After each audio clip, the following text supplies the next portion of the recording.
Hello and welcome to another Atypling Philosopher video with myself, Jonathan M.S. Pearce, and my esteemed writing colleague, Dr. Aaron Adair.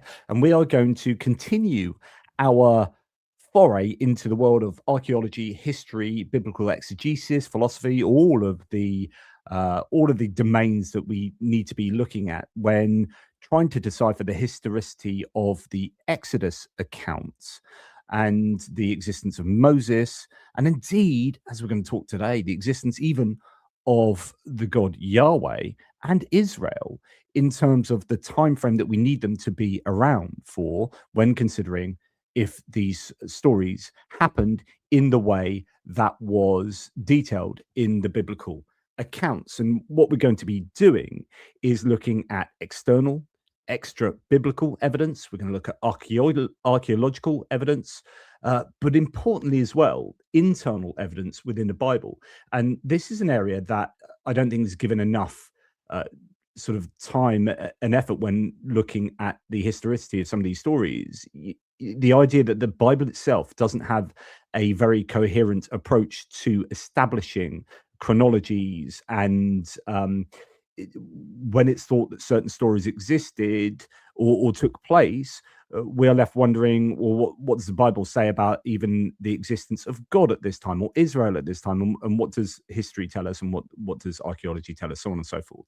So today, this is a long introduction. I'll let Aaron go for it in a second. But today we're going to be looking at essentially whether, to begin with, whether Yahweh existed, literally God, capital G God, as Christians and Jews would have it, at the time claimed for the story of Exodus. And Aaron's going to remind us of the important dates of that to begin with, as to what traditional scholars and believers believe.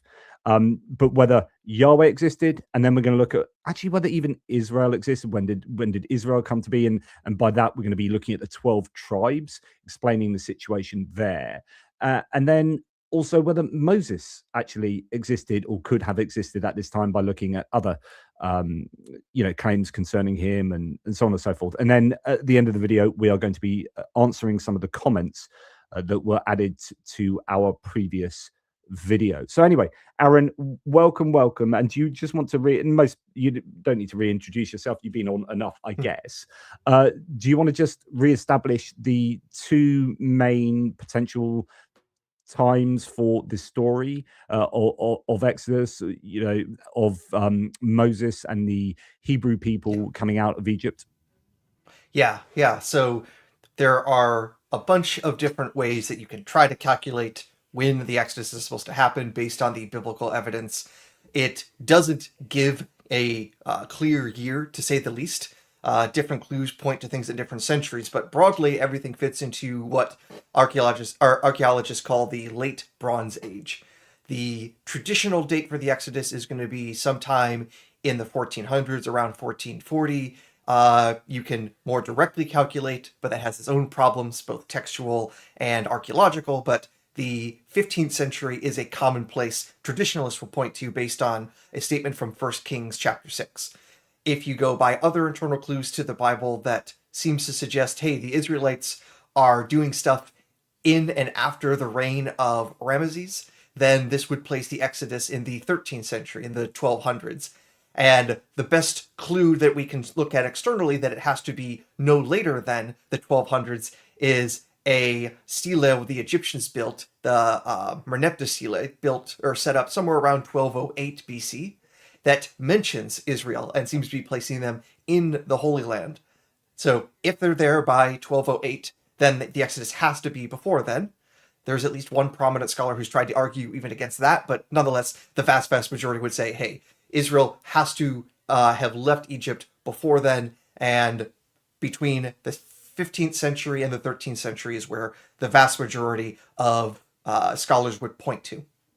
And if we take the Merneptah stele inscription of Israel as representing this military victory over Israel from the Egyptians, then you would assume actually it needs to happen probably quite considerably before 1208. You would have thought, just not Yeah. necessarily, but you'd have an intuition that would be So we have a window then from sort of, broadly speaking, mid 1400s BCE to maybe Mid 13th. late, yeah. So that's a good place to start. Now, what we're going to start with was like, okay, if then the Bible is telling us that the Exodus story happened in this window, what does everything else, anthropologists are very interested in, is what does history and archaeology, comparative histories of the region and whatnot, tell us about the existence of Yahweh? Because if Yahweh as a god hadn't evolved as far as we understand it, now we need to park, if you're sort of a conservative or Orthodox Jew, conservative Christian, you need to park the idea that God clearly, Yahweh clearly existed just as an assertion since time immemorial. Let's just forget that. But let's look at history. How do we understand the evolution of the god Yahweh? And then does that fit in with this time frame of Moses interacting with Yahweh in order to come out of Egypt into Canaan across the Jordan? We have Yahweh killing many Egyptians with the plagues. Yahweh has to have existed here, but history doesn't really help the believer here, because it's not very well. I think it's clear actually that Yahweh didn't exist at this time period. Is that a fair conclusion to make? And how do we start looking at the data?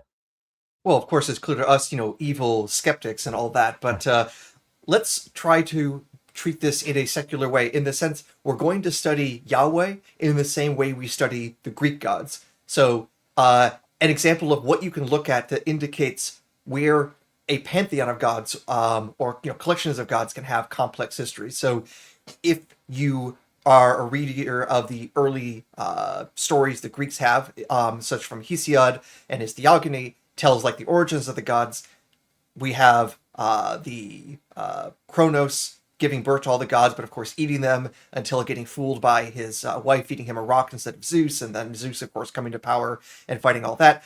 We get all those gods were all supposed to basically be children of Kronos, with an exception. Jonathan, do you remember how Aphrodite comes about? No, but she's not Greek, if I remember correctly. In her origin, yes. In Hesiod's tale, the origins of Aphrodite is that when Kronos went and attacked his father and basically very castrated him with a sickle, his testicles fell into the sea, foamed up, and that formed Aphrodite from the sea, which is a very different origin. That's an amazing story. Like, as an aside here, Aaron, like, we have lost something in modern history that we don't have. Like, we don't tell our children tales of this that involve like castrating gods and new gods. We don't have the balls to tell this story. Very good. It's like a perverted version of Mogwai in the Gremlins. Don't add water. Don't cut off the testicles into the sea. Yes. So yeah. So it's a weird thing, but the key thing I bring this up is, hey, Aphrodite is somehow different from all the other gods. Is that because she actually comes to the pantheon by a different means, and then the story is trying to explain that? Because if we go back, one of the things also is not just that the testes fall into the sea, but specifically it's supposed to happen near Cyprus. That's oddly specific. And when we start doing some of the archaeology, we find, the oldest cults to Aphrodite come from Cyprus and then come to the Greek mainland, coming through Sparta and then later into more northern parts of Greece, where then we get the other traditions of Aphrodite, and a big collection of them as well. In Sparta, she's actually a warrior goddess. Later, she gets her martial abilities get taken out. In Homer's Iliad, she has like no war abilities at all. In fact, she gets her butt kicked by mortals in the battles in around Troy. So complete change there. But you go back, she's a warrior goddess related to sex and love. That's a bit weird, but there is a ancient Near Eastern goddess that this is also derivative of, Astarte, who is derivative of Ishtar, who is derivative of Inanna. So we can actually trace back and see where Aphrodite comes from, going back all the way to ancient Sumer, using archaeology, textual evidence, and little indications from Greek traditions. And I'm saying, let's rinse and repeat and do that for Yahweh. And of course, this is theological heresy. Heresy. Obviously, God has always existed before time. Whatever that means, I'm not going to try to explain that today. But archaeologically, causally prior to time, as we might say philosophically. Yeah. Or God isn't actually a being, but the source of being. And again, I'm not going to try to explain that because that's where words stop working in my head. But yeah, go ahead. Yes. Well, so we're then trying to work out, as you say, as we've done with Aphrodite, what was the evolution of Yahweh, and what is the earliest extant evidence that we have of Yahweh? Any mention of Yahweh? Yeah, well, obviously the Bible as written by Moses, but okay. But there is one thing worth noting. If we go to Exodus and we see the conversations between Moses and the Pharaoh, the name of Yahweh is actually spoken by Pharaoh. He knows the name of this God. This is not a secret to him or the Egyptians. Go through the book of Exodus and you can see Pharaoh and other Egyptians using the name Yahweh. This would not be a mystery term to them or something only kept secret and held by the Hebrews. So if the Egyptians know the name, do the Egyptians show any evidence that they knew and used this name from the various writings, inscriptions that they left behind, and see if that tells us anything? And lo and behold, indeed, the oldest apparent mention of the name Yahweh is in multiple Egyptian inscriptions over a couple of centuries. Yes. But in what context? Yes. So, our first one, it's coming from the 1400s, if memory serves, and it is a collection of inscriptions to, I have to triple check that I got the names right, but I think it's for Amenhotep III, and it's at one of his temples, and he's basically showing, again, what do you do when you're an Egyptian pharaoh in your temples? You have to show off just how awesome you are, all the stuff you have, how much gold you have, how many donkeys you have, how many lands you control. And the best way to show how many lands you control is go through them and itemize them. So around the various pillars in this temple are the layouts of the lands controlled by Egypt. And at this time, Egypt is one of its largest extents in its entire history. So got a lot of lands to talk about. A lot of real estate deals happening in what time is this? Egypt. It's talk of years. Yeah, I think the 1400s. I need to triple check exactly when that temple was built, but I think mid-late 1400s. Right. Yeah. And so it's going through all these territories and peoples, and it gets to a group known as the Shasu.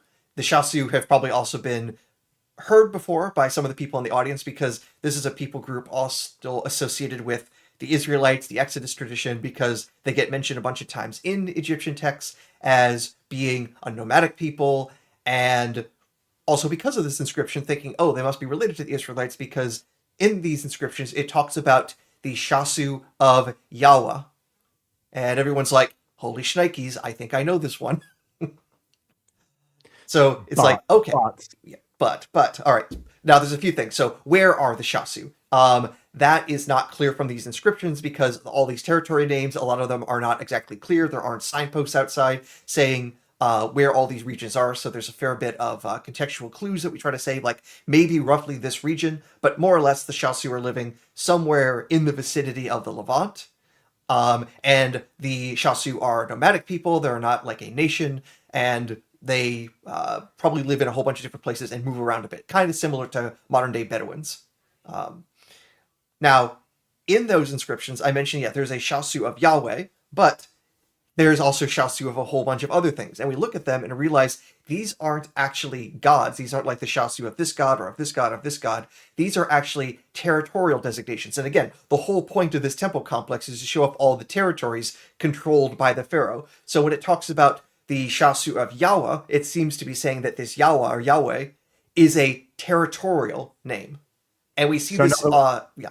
Well, in other words, this is not Yahweh the God. This is Yahweh the people or place.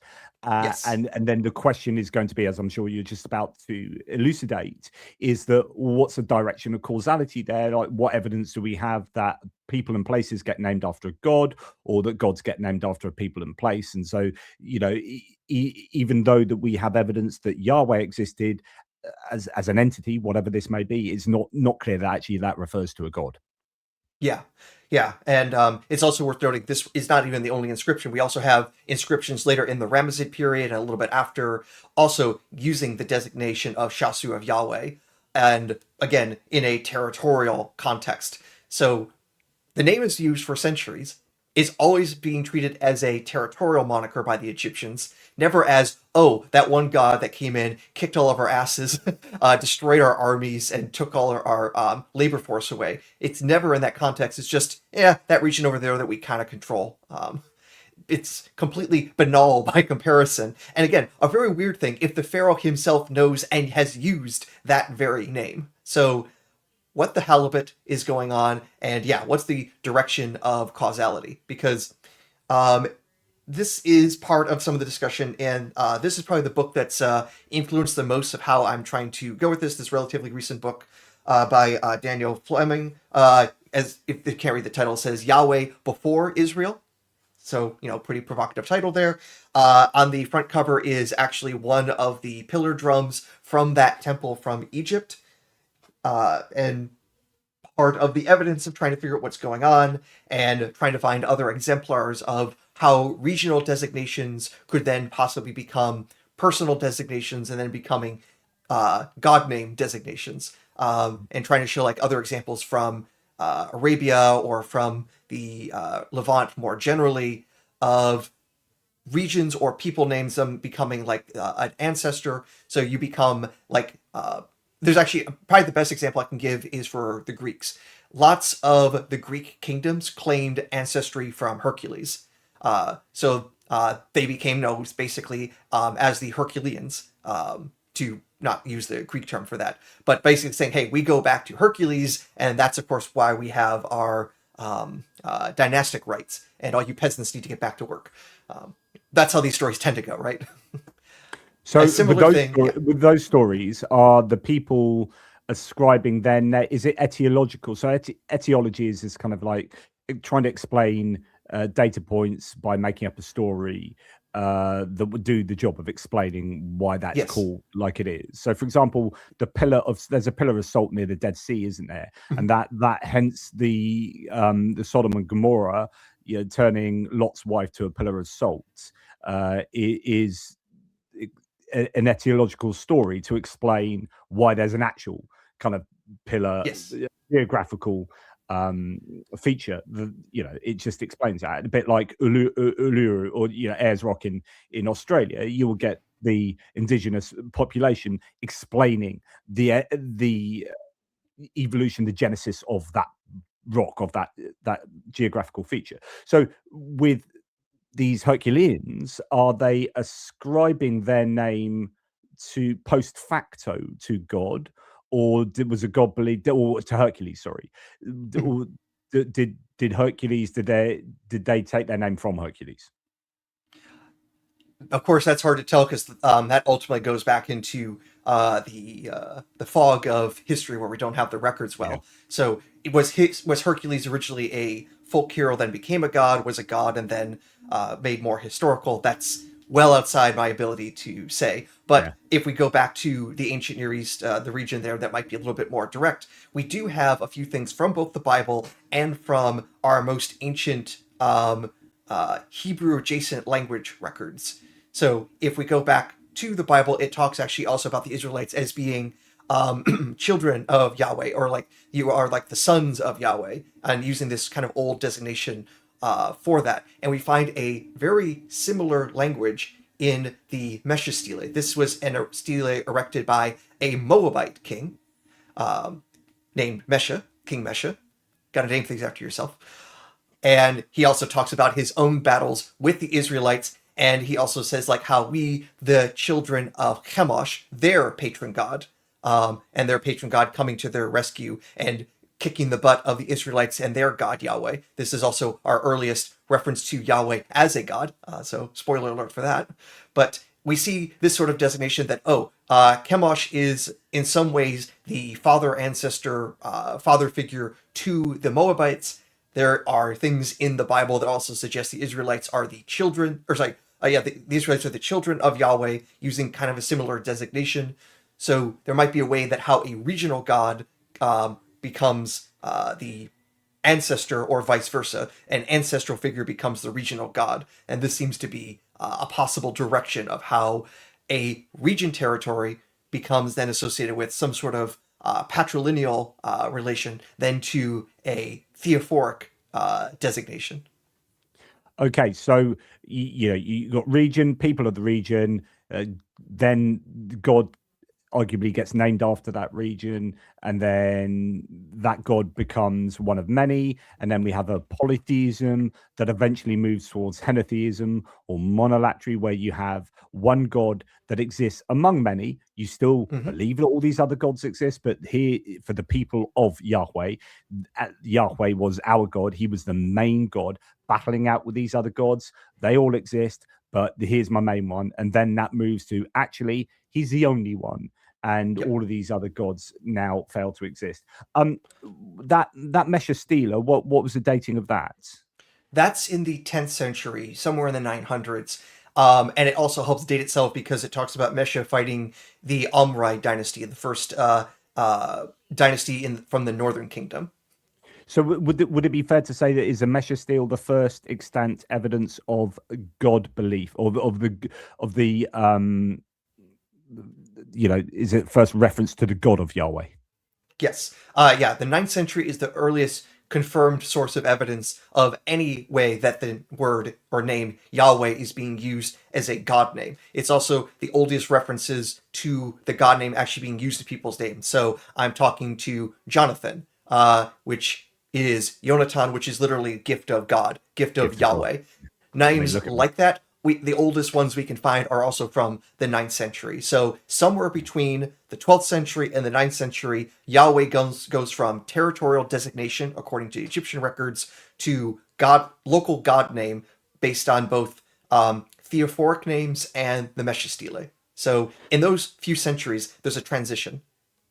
There's a commenter on the live chat here, Slim Chipley, that says, when you put Judaism, Christianity in the same mythological world as the rest of the Mediterranean world, it becomes so much more interesting to me. This is something that I really feel that people might think that historically grounding, or not even grounding, historically explaining the Bible and seeing it in the context of the ancient Near East, I think gives it a much greater magnificence. I think to understand in its true context opens our eyes to the beauty of anthropology and just the evolution of ideas and culture. I just think it makes it for a really rich tapestry that you don't quite get when you extract the Bible. I wrote a chapter on the ancient Near Eastern legal codes and how the covenant code and holiness code, you got all these, and the Decalogue, the 10 Commandments, all these legal codes, which I think is actually the core kind of remit of the Torah, really. The Hebrew Bible and then the Christian Bible, I think here's your core initially. But actually, for the Orthodox Jew and Christian, you are extracting this out of the evolution of all these other legal codes in the area that explain how these particular legal codes came to be, and you extracting it from that context, and then you're treating it as a standalone asserted truth, which I think does such injustice to the beauty of the tapestry of the entire region and the history thereof. So yeah, I really appreciate that comment. Anyway, sorry, it was just a bit of a sidebar there. So it's also a sidebar. So we have Yahweh starting to come to the fore in a time that is after the claimed dating for the Exodus story, and of course within the Yes. story of Exodus we have the interaction of the Egyptian people with Yahweh supposedly, whereby he kills all the firstborn, all the cattle, kills the Egyptian soldiers in the Red Sea or Reed Sea or whatever. We have all of this opportunity for the people of Egypt to fully come to believe in Yahweh as like he does that to show strength. I mean, he admits it in the text of Exodus. Much of what he's doing there is to show that he is supreme and supremely powerful. Now, if that really happened, you would expect all the Egyptian people to go, well, yeah, Yahweh exists because he's just proved it to us, because he's wrought destruction right across, and it's very explicit in the text, right across Egypt. Every firstborn, cattle dead, crops dead, the Nile turned to blood, gnats, boils, etc., etc., etc. Like, to then have that happen and then go, what we would expect is there to be huge amounts of evidence for Yahweh, because the people have interacted with Yahweh, they've seen how powerful he is. You would expect them to then go, so therefore that's the God we need to believe in, because he's just crapped all over the existing gods we've got that didn't do anything to save us. But we hear nothing at all. There's nothing at all heard about kind of Judaism or Yahwism up until 1,000 years later, really, when you start getting, as in believers inside Egypt, when you start getting diaspora communities setting up in Egypt. Is just incredible. Anyway, another sidebar. Yeah, yeah, and I guess to put it in like a modern analogy, imagine that we are future historians and the people of the world believe in the god Oklahoma, and we then of course start doing some digging. You realize actually, thousands of years ago, Oklahoma was a relatively small regional designation in the mid U.S. that wasn't all that particularly powerful economically or socially, and then somehow, because of a breakaway group of people there that started worshiping a local deity, and then by a whole bunch of circumstance that one of their offshoots then became connected to the later world empire and spread that religion throughout. Now everyone around the world worships the almighty god Oklahoma. That is kind of what would have happened analogously with Yahweh as the god of Israel, but originally just being some sort of regional territory name. And then a bunch of stuff happens, and then Christianity pops up and then gets integrated later with the Roman Empire, spreads it around the world, and now all of a sudden everyone knows the name, or kind of knows the name, Yahweh. And I say kind of knows because there is one caveat worth knowing. We aren't 100% sure how to pronounce the name because the vowel pointing in the text is actually wrong on purpose. If you take the 4 letters that make up the Tetragrammaton, the 4-letter name of God, the vowel points there actually don't match what you would expect. It looks actually like the Masoretes who did this pointing used the vowel points for the designation of Lord, Adonai.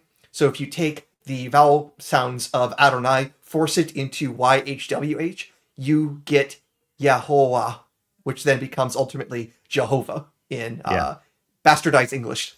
Yeah, Yeshua, yeah. So we then get onto this interesting idea of internal evidence, or indeed evidence against kind of Yahweh existing as a single supreme God, as monotheists would have it be, looking back into the Bible. So actually the Bible, and I love the idea that it was what's his first name? I just watched a video with him, Sledge, Justin Sledge. Justin Sledge, just saying, many people incorrectly see the Bible as a book, whereas it's actually a library. So the Bible is a library, and it is just a whole bunch of texts that have been somewhat cobbled together, and it includes very old text in there, in the same way that if we wrote a book now analogous to the Bible, that book that we wrote now would also include English that was Chaucerian English, Shakespearean English, and there would be elements of that we couldn't read. But because we read the Bible in English, like it gets rid of all of those problems for us. But the original text, as far as we understand it, the extant texts of these different books within this library that is the Bible show us, different ideas of maybe what Yahweh was and how Yahweh sat amongst many gods, and that in fact there was polytheistic beliefs in here when you look at the oldest language excerpts from the Bible.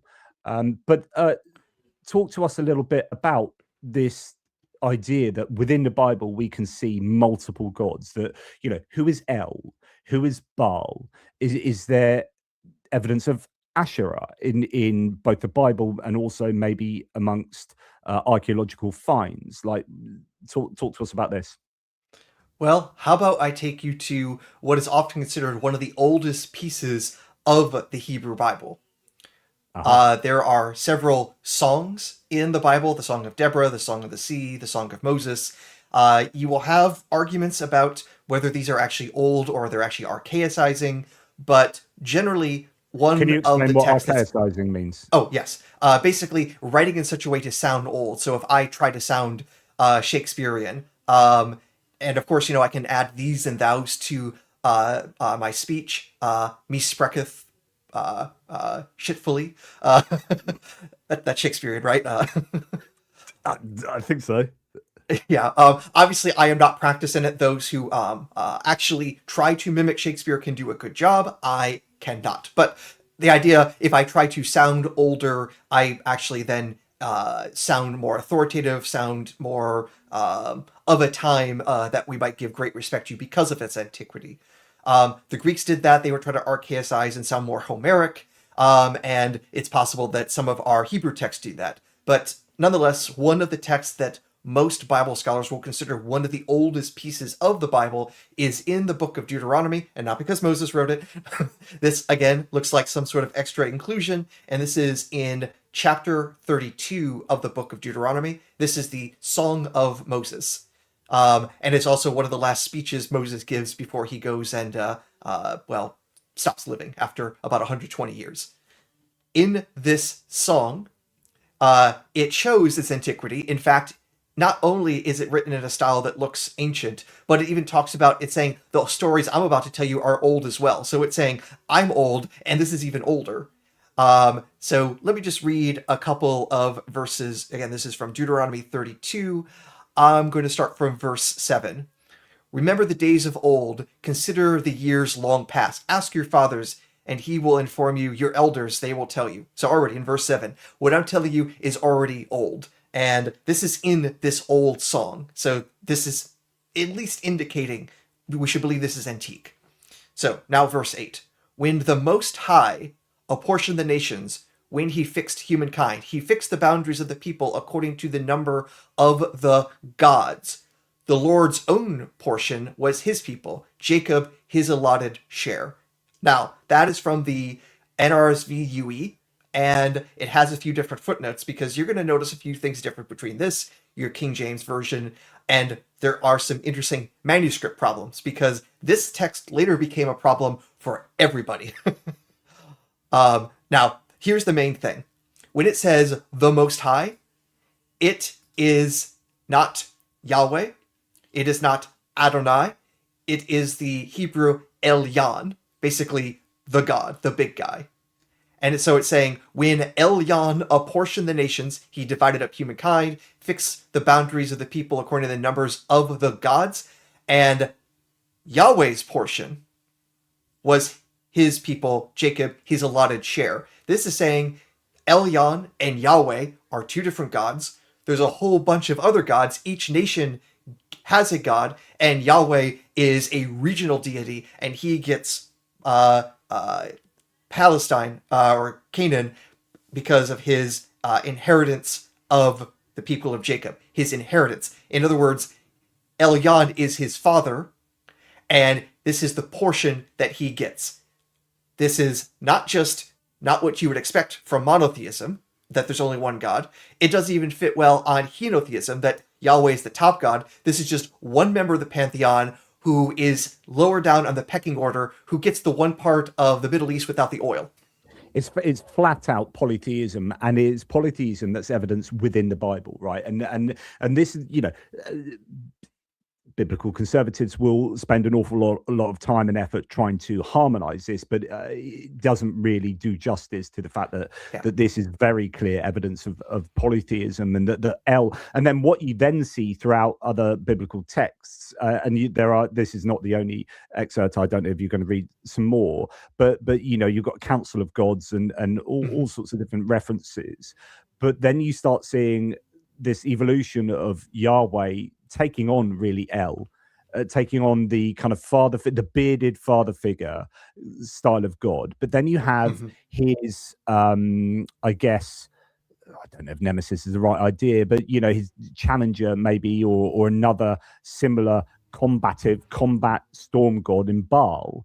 We see evidence of Baal, like Jezebel, for example, the name in the Bible, the bell bit at the end there being reference to Baal, and so there's lots of reference. In fact, there are images of Yahweh as a bull, are there not, in temple imagery? I think the northern Israelites were had less of a problem with seeing Yahweh in a kind of bullish nature, should we say. So you then see Yahweh take on these elements of these other gods and subsume them and integrate all of those characteristics into Yahweh. Is that fair? Yeah. We don't actually even get like the anti-icon movements against like depicting Yahweh until also much later. So there is a famous bit of let me bring this up on my computer just so we can see it. Let me try to embiggen this. Of course, so many people have issues with this because this is very uncomfortable for, the idea that Yahweh was the supreme and only God eternally, causally prior to the creation of the universe. Instead, we have a parochial God who is a member of a pantheon. And when we say pantheon, this is, I believe, 7th or 8th century leftover bit of pottery with some drawing on here. And this is when you try to extract out the image better, and the writing on here. And it talks about here on the left, this big guy is Yahweh. It tells us up here. And we can tell he's a man because of this. Yeah. And to the right, it's yeah. What this says, this is basically like to Yahweh and his Asherah. Basically, Asherah is the wife for Yahweh here. So he's got some interesting headdress. He's Donald Ducking it, apparently, if you're familiar with that terminology. Perhaps not. Oh, Donald Ducking it. That is wearing a shirt but no pants, like Donald Duck in the cartoons. Right. Okay. Yes. And so very masculine, very much trying to show, look how manly I am. Look at my hot wife. And apparently these folks had no problem depicting God. They apparently don't remember that commandment about not depicting, making graven images or anything like that. It's almost like the law didn't exist yet. Yes. So this is where we start understanding that, and we're not going to go into the details of this, but as we've been writing in our book, the orthodoxy, for want of a better word, it's probably not quite the right word, but the kind of, let's just say orthodoxy of Judaism as we come to later understand it, was not established at this point, certainly at this point. In fact, I guess we can quickly dip into the Elephantine papyri here, because they also give us an understanding that Jewish people at the time, or not at the time, earlier than one might think, and also later than one might think, didn't have a notion of the temple in Jerusalem being the only temple, that didn't have a notion of monotheism, and this was, at a time where supposedly this is like maybe even almost 1,000 years after the Exodus story is supposed to have taken place. This is a good time to talk about the Elephantine papyri. Yeah, yeah. I'm going to talk about, yeah, we'll talk about Elephantine, and I'll also bring up one other observation about the textual tradition of Deuteronomy 32, because they Yes. have at least a little bit of connection here. So the Elephantine papyri, this is a collection of ostraca, other bits of writing, scraps of writing, all coming from this region in southern Egypt. Elephantine, this little like territory right on the uh, southern parts of the Nile River, that was also a military outpost to protect the southern portions of Egypt. During a good chunk of time in the fifth century, Egypt was controlled by the Persians, and the Persians had all sorts of mercenaries that they would have and pay out to say, all right, you guard this territory while we go and do our Persian stuff over here. And I'm pretty sure they refer to it as just Persian stuff. Cool. My Persian is not that great, so I don't know the terms very well there. Nonetheless, in Elephantine, we have a bunch of different groups down there, and one of the groups we know about there were Jews. And we have a bunch of mentions of them, writings from them, letters from them, or it also letters about them, letters to them, ostraca left by them, that gives us a surprisingly good picture of what life was like in this region for this group of people here. And among the things we are told, they did worship Yahweh. Yahweh was one of the gods they worshipped, along with several other gods with El designations, so other Semitic gods that they also prayed to, worshipped, paid tithes to. And, once you're paying money, I think that's when you could say, yep, this is definitely a god you worship. Once it costs shekels, then yes, okay, clearly you care. There was a temple to Yahweh there. This is mentioned multiple times. One of the ostraca as well has been looked at and realized, oh, this depicts rituals within the temple, cursing rituals within the temple, being led by a priestess.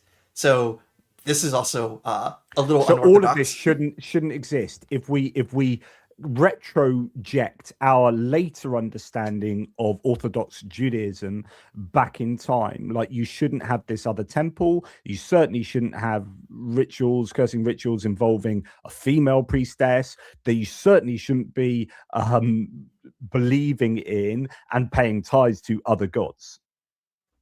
Yes, and we also can't just say, well, these were just bad Jews or something like that. Like, first off, come on, that's obviously both theologically charged, it's ethically charged, it's not even a good way to depict things.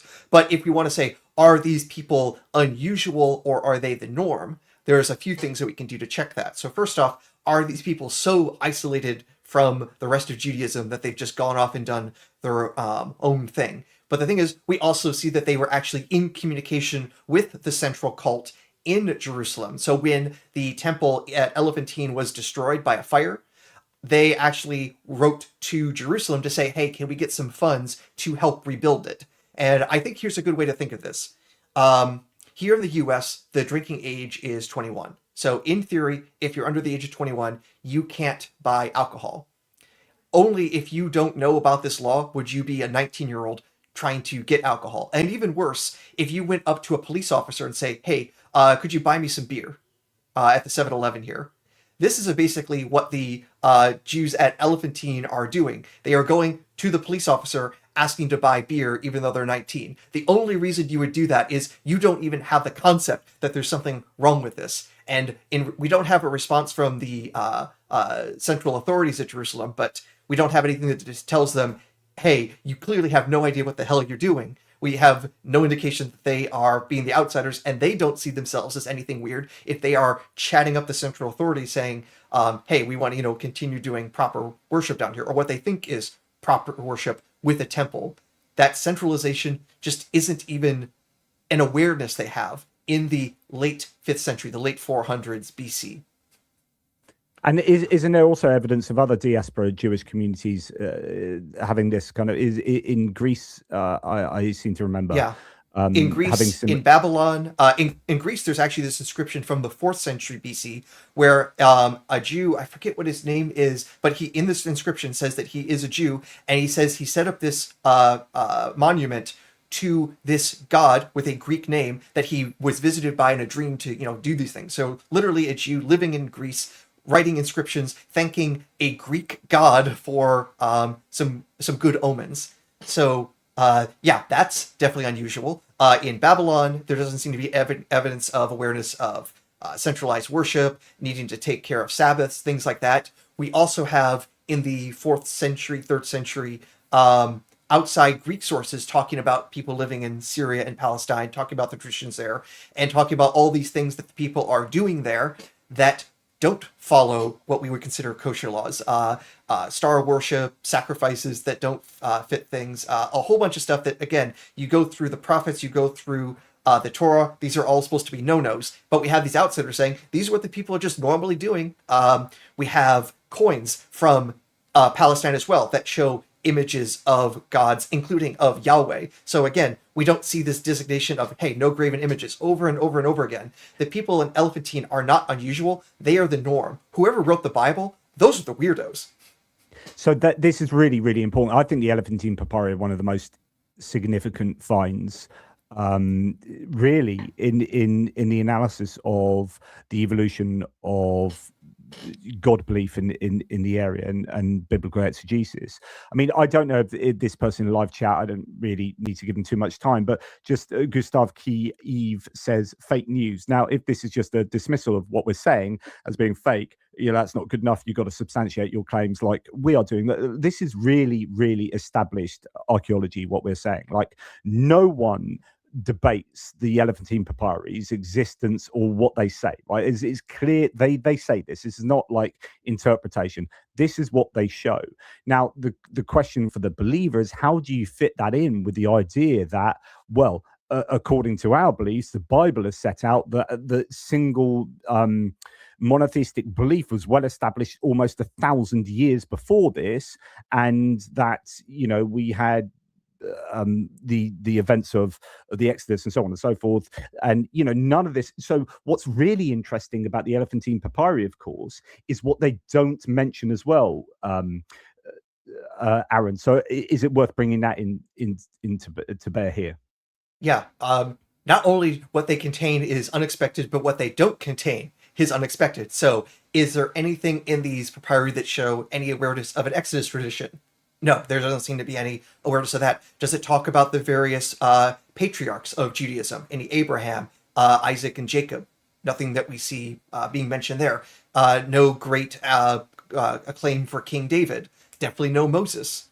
All those grand figures from the Old Testament just don't seem to be on the radar as the sorts of things that they care about, talk about, celebrate. Now, there is one thing that might be the exception. There is a papyri that's sometimes called the Passover document. But the weird thing is, while it's been translated and talking about the Passover in that the dates that the document describes definitely puts it at Passover time, but the word Passover itself doesn't exist there. That's an inclusion by the interpreter where there are holes in the text and saying, well, this is where the word Passover should go. And it's been recently suggested, actually, this looks like this is reifying a Persian springtime festival. And this might actually even be the origins of Passover, combining it with a earlier Persian/Zoroastrian tradition here. So if anything, once again, what people will point to as evidence for the Bible ends up, once you actually take off the Bible-colored glasses, you realize, oh, in its actual context, when you actually look at primary evidence, this looks more like evolution of traditions, incorporation of outside influences on formative Judaism. Yeah, it's syncretism to a large degree, where you're taking existing rituals or celebrations and then you renaming it for example, the festival of the unleavened bread and Passover, supposedly being pre-existing celebrations. Same with kind of Easter. The word Easter comes from Oestre, does it not? A god that exists well outside the pantheon of the ancient Near East. So Christianity has a habit of going around the world and assimilating certainly chronology, dates, times in the calendar, and putting it to the use of their own ends. But yeah, so the Elephantine papyri and all of this other evidence points to this idea that actually there was no great knowledge of the key, the foundation of the Bible, really, of the Hebrew Bible. So we don't really see mention of the founding fathers, of Moses, until very late. We're looking in the Bible to see what the earliest evidence of the mention of Moses was in there, and like, are they earlier parts of the text, and on that. But our general thesis is that most of these stories were written far later. Maybe there'll be some existing pre-exilic period. So this is when the Jewish people were exiled in Babylonia. And then you have the exilic period when they're in exile, not all of them, but many of them, and then post-exilic. And actually, there's a lot of writing of the Bible that as we are, I think, understanding more and more in recent times, that was done post-exilic, which is really very late. Oh yes, and not only that, but also don't forget the edits, because I want to turn back to something interesting in Deuteronomy 32 before it's forgotten.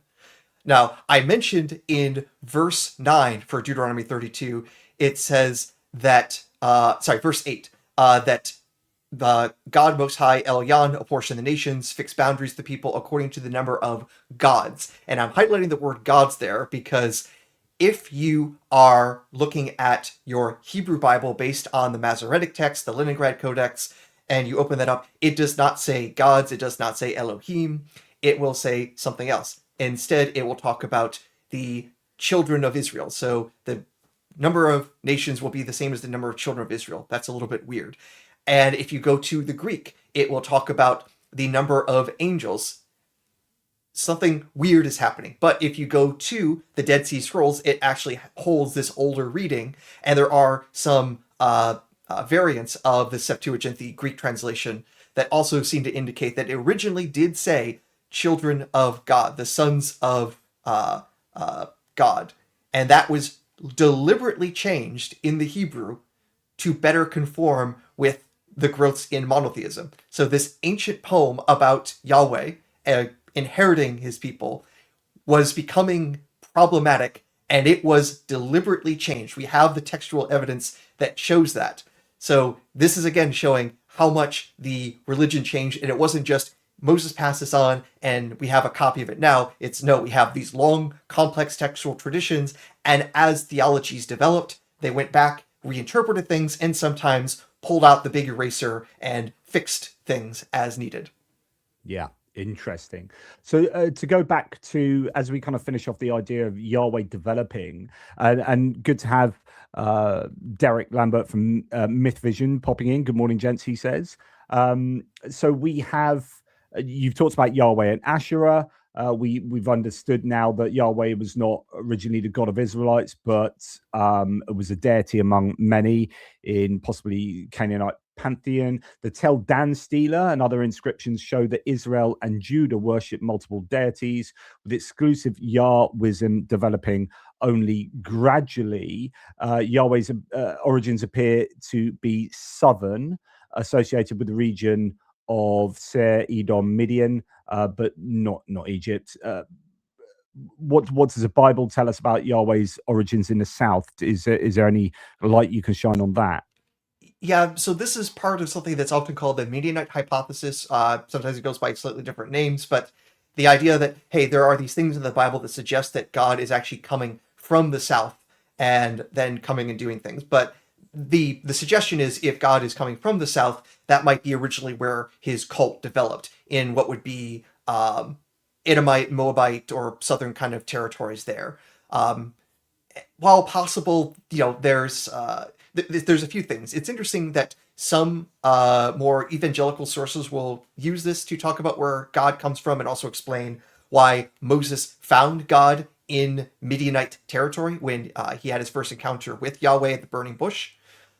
But also the people who argue this from internal evidence from the Bible are using the documentary hypothesis. So it's a bit interesting when evangelicals try to point to the Midianite hypothesis to bolster the biblical claims about where Yahweh comes from, and already being worshipped down there, without realizing, oh, this hypothesis depends on the documentary hypothesis, meaning Moses didn't write this crap.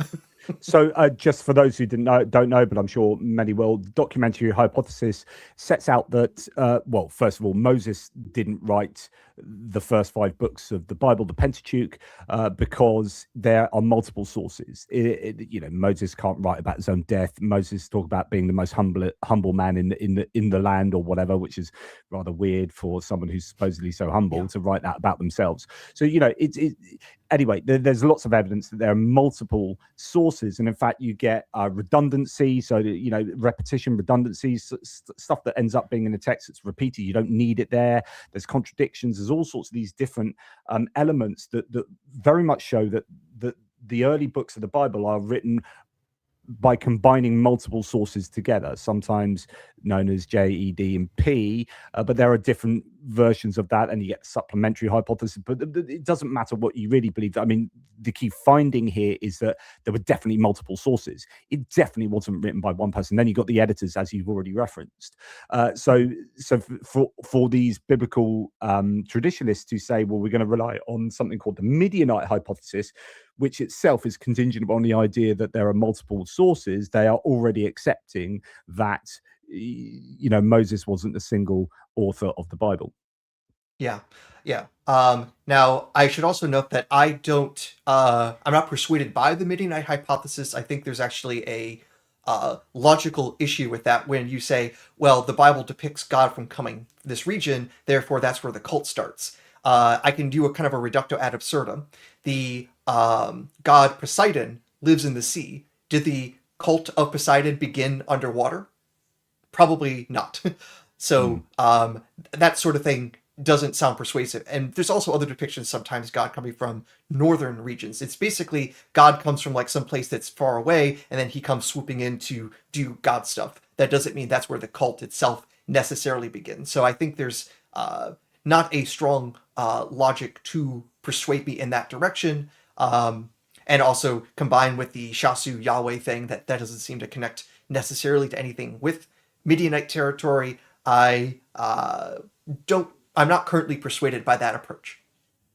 Yeah, and so what we tend to see is this development of monotheism or Yahwism, probably in the 7th to 6th century BC. What the reforms that took place, and then you've got the Babylonian exile. So, do you want to give us a little context of both those things and how that might have affected the development of the idea of Yahweh and Yahwism? Yeah. So there's a few historical things that are at least important to have as landmarks for where the development would exist. So first off, we have, starting again the 9th century, our earliest confirmation of Yahweh as a name of a god found from the Mesha Stele, where another god kicks Yahweh's butt, which shows very regional, or how regional Yahweh was, which also becomes an interesting thing. If Yahweh can't even defeat a deity that's his neighbor, how does he go into Egypt and start kicking ass and taking names? But I'll leave that aside for now. Yeah, this is the evidence of the internal problems with the Bible. Sorry to interrupt you, but yeah, the Bible itself doesn't do modern traditionalists favors in establishing a very clear sense that God was all powerful, all knowing, and all loving. Not in any way, shape, or form. That's a philosophical invention that comes later. Yes. So I should also note that the Mesha Stele, we also have the Israelite side of the story in 2 Kings, I think. So there's this battle between the Israelites and the Moabites, and we basically get both sides of that story, and the Hebrew text kind of yada yadas over Yahweh losing.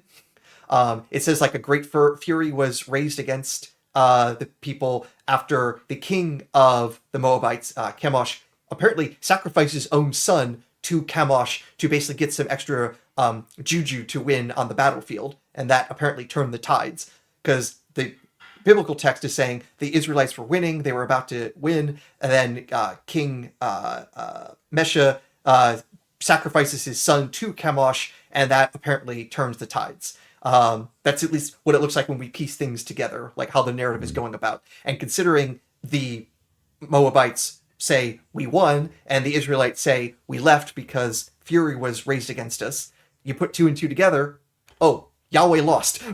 Wah, wah. Yeah, the Bible literally admits that Yahweh lost.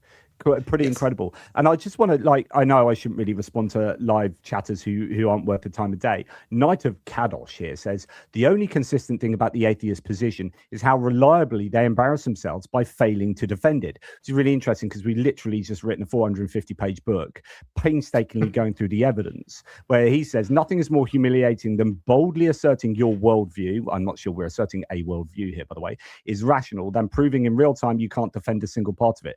We are literally like establishing stuff with evidence, internal and external evidence. So like that is a flyby troll comment. Please don't put troll comments. Only put things that you can substantiate. If you can't substantiate what you're saying, don't bother commenting at all because it's worthless. Anyway, sorry. I also have to note that the image he has for himself in that comment, it's from I believe 19th century painting, and the first time I saw that painting, it was used as the cover image for Nietzsche's Thus Spake Zarathustra. So when I see that, I see atheist art. So irony of the image choice. Yeah, the Knight of Kadosh heralding atheist art. So well done.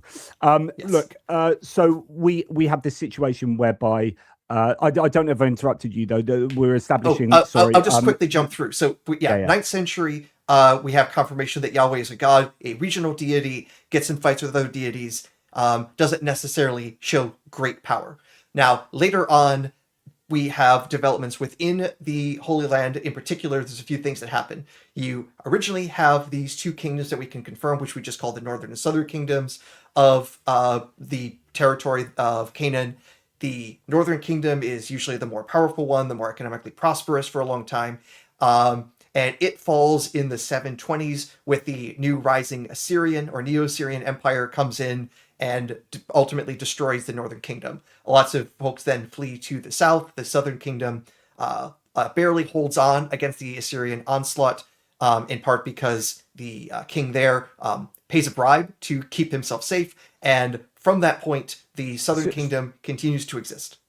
Sorry, this is also really important because you get an influx of people from the north to the south, don't you? Yes. With their own sort of beliefs of Yahweh that are somewhat different to the southern beliefs of Yahweh. And there is some interesting analysis that can be done to kind of understand, these influences that come down through the assimilation of these peoples. Anyway, carry on.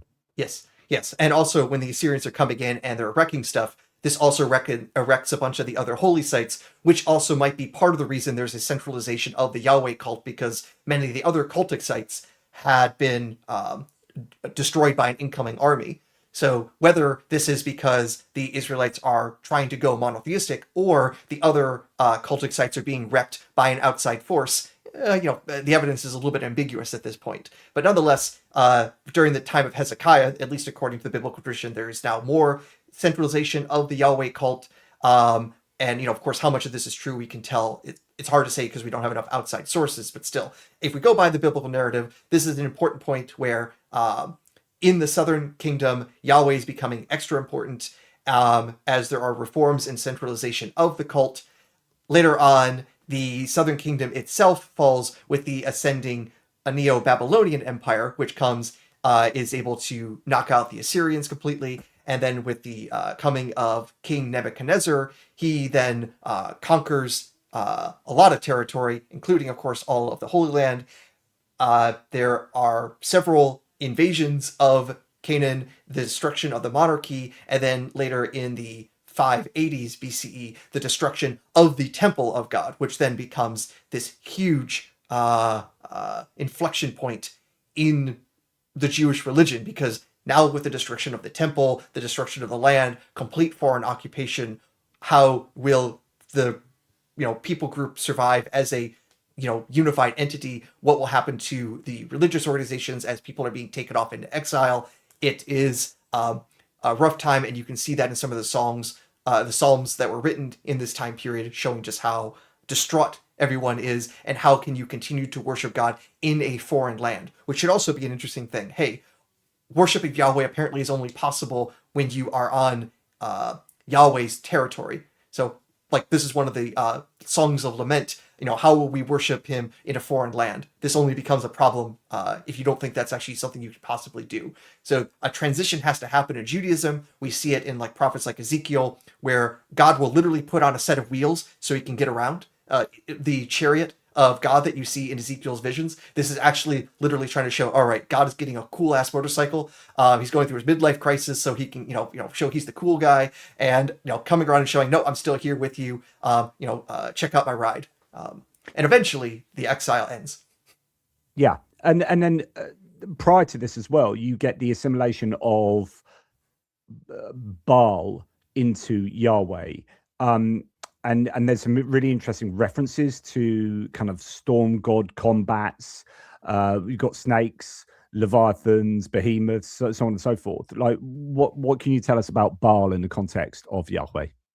Yeah. So Baal is just a general designation for a god that is important. It literally just basically means like Lord, similar to like Adonai is Lord. So when you sing these Baals, it's really more of a title than an actual name. It gets somewhat conflated later on to becoming almost a general name. Funny enough, you could say the same thing for Zeus. Zeus in Proto-Indo-European goes back to Zeus, and it's just like a word for a deity. So when you see the name Zeus, it's basically like saying the name of the god is God. In the same way, like Allah is the god, same sort of thing there. So this is kind of happening to Baal, going from like a title to a more proper name through transitional forms along the way. Either way, Baal becomes this designation for all sorts of other gods that Yahweh is then supposed to be in competition with. Famously, there is Baal figures from Ugaritic, and a lot of Ugaritic mythology we also see kind of repeated and modified in early Israelite stories. The probably most important thing that we have from there is indeed the combat myth, where the world is created by having the storm god fighting some sort of dragon or multi-headed serpent. Funny enough, we find this in Syrian texts, we find this in Babylonian texts, we have it far away. We actually see that it has traveled all the way to Japan. Early Japanese myth also has their storm god Sunusu defeating an eight-tailed beast called Yamato Narochi, and is also believed to come from this same ancient Ugaritic Syrian myth. So if it traveled all the way from Syria to Japan, it could travel from Syria to Palestine.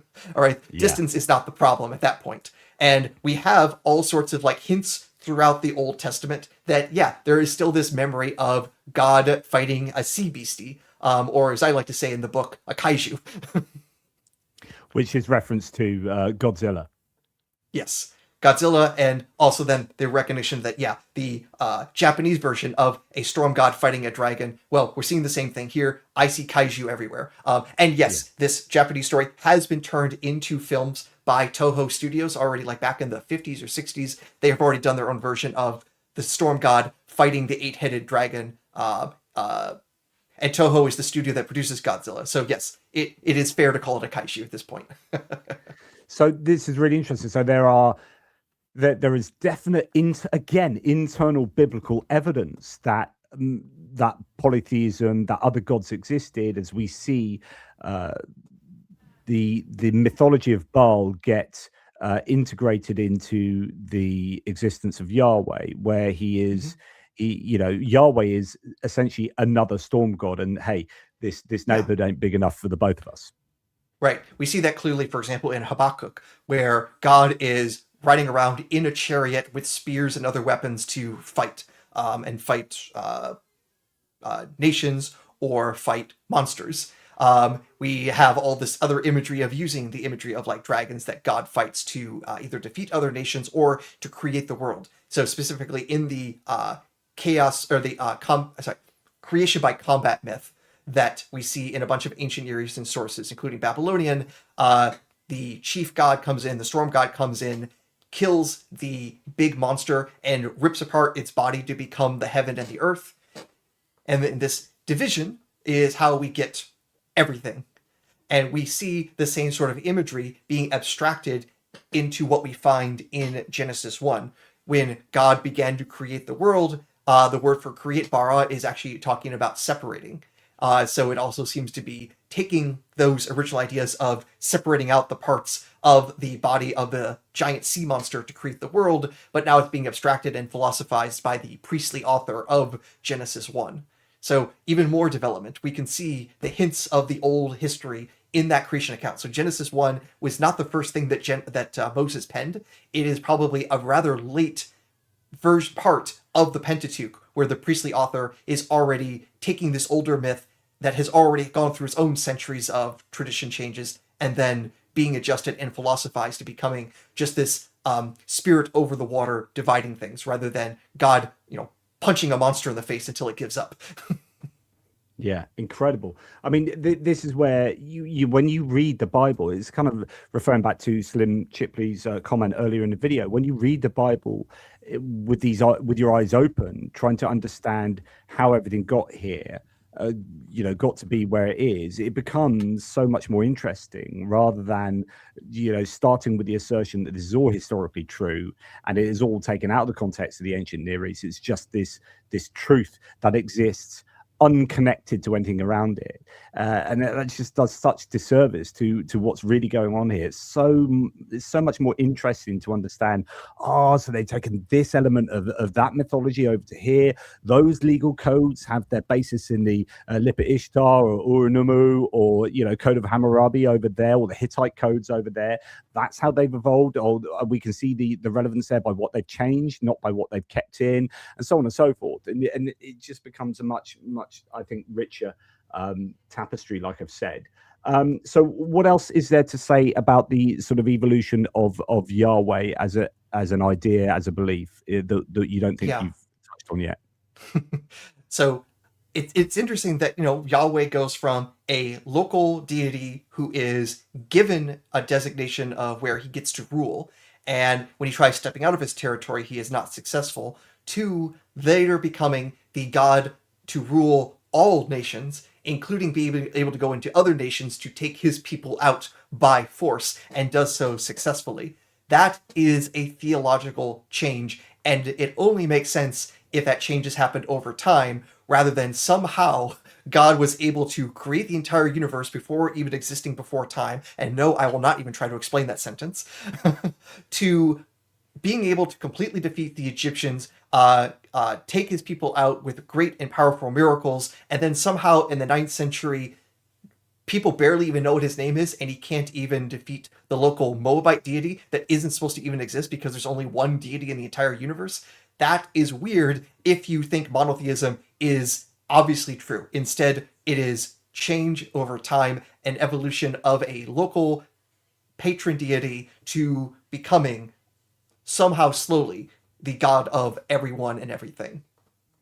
So so there's a very truncated and succinct synopsis of the evolution of Yahweh, and to establish that really this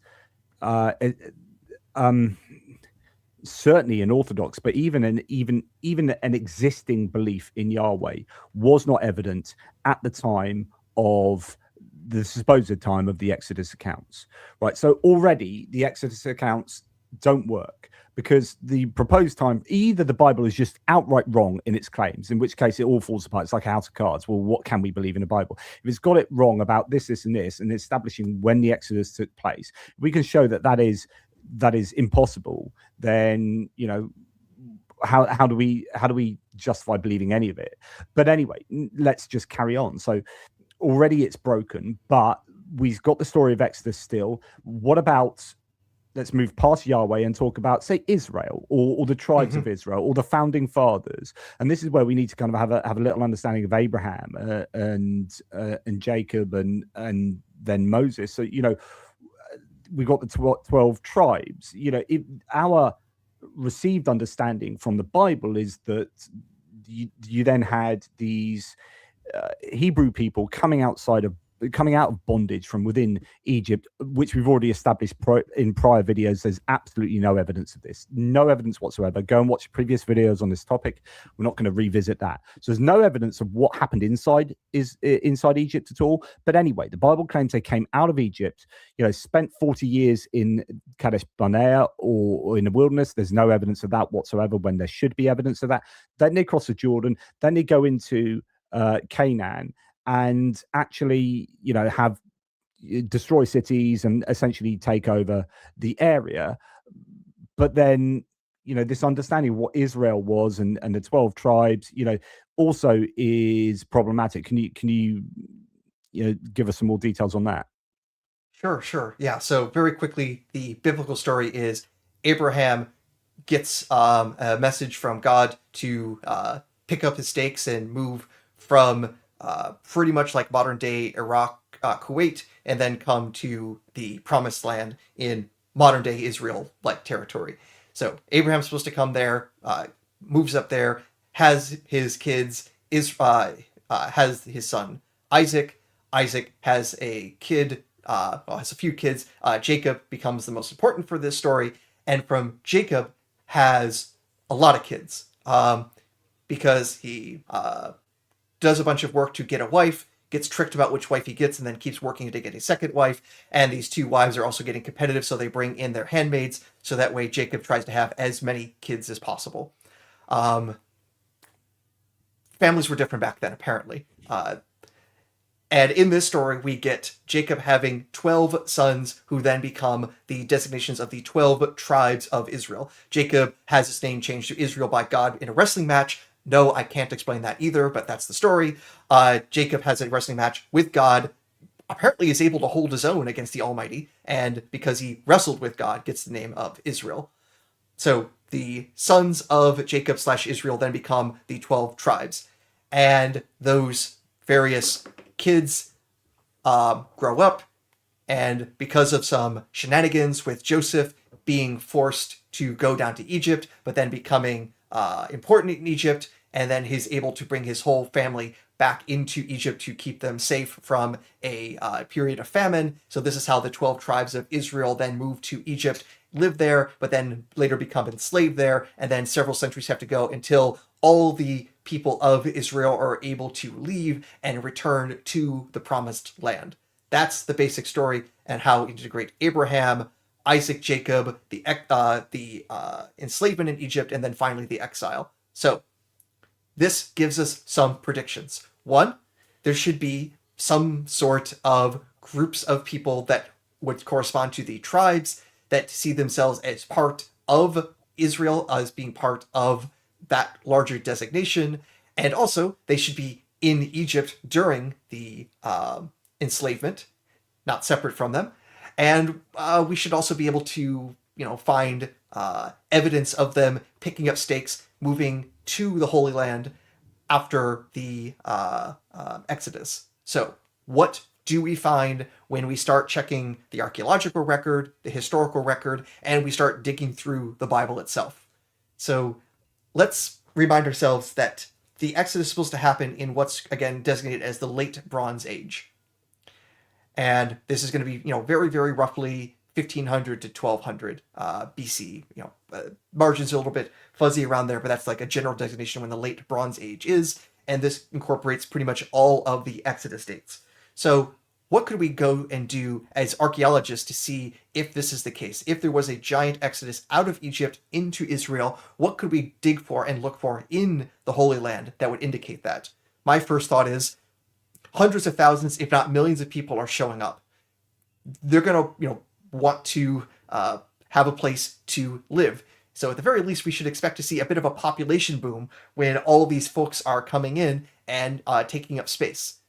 Well, we can go and do surveys, and there has been decades of work doing this, of literally going around the entirety of the Holy Land, doing surveys to figure out how many settlements there are, getting a general idea of the settlements, and then from there you can figure out at least approximately how many people are living there at a given time. So I'm going to do a quick screen share again. This is going to come from our book. It's a reproduction of a couple different archaeological sources giving counts of sites. And in this graph, what you see here is the number of sites by archaeological period. So starting in Middle Bronze, Late Bronze, Iron 1, Iron 2. The Iron Ages is basically, very roughly the time of like the judges and the first kings of Israel. That's the general time there. Middle Bronze, that's before the Exodus period, and the Late Bronze is when the Exodus is supposed to happen. And you'll notice our different sources, our different authors here of counting up the sites, see that actually it's the population bust during the Late Bronze period. The time when we might expect a huge influx of people to show up is actually when the population is at its lowest in the Holy Land, in the highlands around Canaan, where we might find these people. Instead, we find that this is actually when the land is at its quietest, not its busiest. So there is no population statistics, population data that supports what the Bible is saying when it says it happened. Exactly. We see quite the opposite, that we see that during this time, and also the Late Bronze Age, is when Canaan is actually under Egyptian control. And you can see with this population drop from Middle to Late Bronze, the Egyptians are not exactly treating the populace very well. There is this drop off in people living at sites there. So it's not good time to live there. And that doesn't change until after the Egyptians leave in the middle 12th century, which again is after the Israelites are supposed to live there, because according to the Meneptah, there is a people group called Israel living there in 1208 BC, which is still in the Late Bronze period. So Israel is already living here. It's supposed to be living here. And yet we don't see the population boom of a bunch of Israelites showing up one day. Yeah, and they're supposed to have attacked into Canaan when actually we understand that at that proposed time frame, that would have been under Egyptian control anyway. Like, they were coming out of Egypt, technically into Egypt. Like, yes. If you are going to be adhering to the biblical chronology as is understood by traditionalists. So there's nothing about the Exodus account that makes any sense, but of known history or internal sort of chronology and history. So, okay, so we have that issue with this area. So how does that pertain to the tribes? All right. So I'll also show here a map to give a sense of where we ought to be looking. So in the book of Joshua, in the description of the conquest, it also says, here are the territories that are going to go to all the different tribes. All the different ancestors of Jacob are going to go to these various regions. So Judah gets a nice big chunk of territory down here, and Benjamin gets this region, Gad over here, Manasseh, a pretty good chunk, Asher, Naphtali, etc. This is according to the book of Joshua, where these designations are. And of course, you can see some of the other kingdoms around, like Moab, Edom, Philistia, and so on. So can we find any evidence on the ground for this? Sorry, Chelsea went, sorry to interrupt you. Chelsea went says, could you argue it's a story to claim stake to a land? Like, it's because I'm looking at that map and thinking that's a really large area. Like, it would be fine if that was completely empty, but that's an area with people in it, right? And then suddenly God just promises that to 12 different tribes. Now, this looks rather like archaeology again, which is kind of like a story to explain why different people lived in different areas, right? And retro fitted to reality, or through writing the Bible. But I mean, it seems pretty outrageous that you would say, oh yeah, no, God, the all-loving God said, actually, he is justifying conquest of all of this area for his chosen people, and all the displacement and death and fighting that would come as a result of that. Yes. All right. And I'm going to just focus on a few of the tribes. I don't want to go through all 12 because I don't have enough coffee. But here's a few things, because interestingly, we have evidence from both Egypt and from the Bible that suggests that this map is very much trying to cover up some problems. So again, key thing is this: all of these tribal regions are supposed to come in with Israel. They should not be here before the Israelites come in. That's the main thing. Right. And we know Israel exists in this region according to the Meneptah, roughly 1208 BC. So let's talk about Asher, because nobody talks about Asher. When I say like the tribes of Asher, this is one of the quote unquote lost tribes, and so everyone just forgets about it, or they relate it to Mormonism. But that's another story. What is interesting about Asher is we do seem to have mention of an Asher in Egyptian text. So in a early 13th century piece of writing, it is mapping out some regions, and it seems to be talking about Tyre or Sidon. It talks about Megiddo in Egyptian, and in between those two spots, it says ISR or Isar, Isher, and it sure looks like the word Asher. And the place it puts it is right between Sidon and Megiddo, which is exactly where Asher is. So it puts it in the right space with the right sort of name as a territory. But it's just that, a territory under Egyptian control at this time. And this is also writing almost a century before the Meneptah. So there seems to be a region called Asher in the Holy Land before the Exodus. Right. So this again, this shows that the biblical narrative, as established by traditional scholars in terms of its chronology, is wrong. Yes. And as you can imagine, I'm not the first person to have noticed this. So some of the more evangelical scholars like Kenneth Kitchen tries arguing that Egyptian record can't possibly be about the same Asher from the Bible. Tries to find any sort of excuse for that. Asher. Yeah. This one's wearing a mustache. It's not the same one. No. I'd be only a little facetious there, but it's trying to basically argue like this S, it shouldn't actually be the sh sound, it should be the s sound in this particular case, though they're also having to argue it's a sh sound when it's being used for Moses, but not for Ramses, but yes, for Moses, but not for Asher. It's always changing what it needs to be to fit the biblical story when it needs to. So I find it very unconvincing the way they try to argue around this particular bit of Egyptian writing. When the sound changes as the theory needs it to change, you know it's not evidence driven. So if we go by the evidence, very ad hoc. Yeah, exactly. Yes. So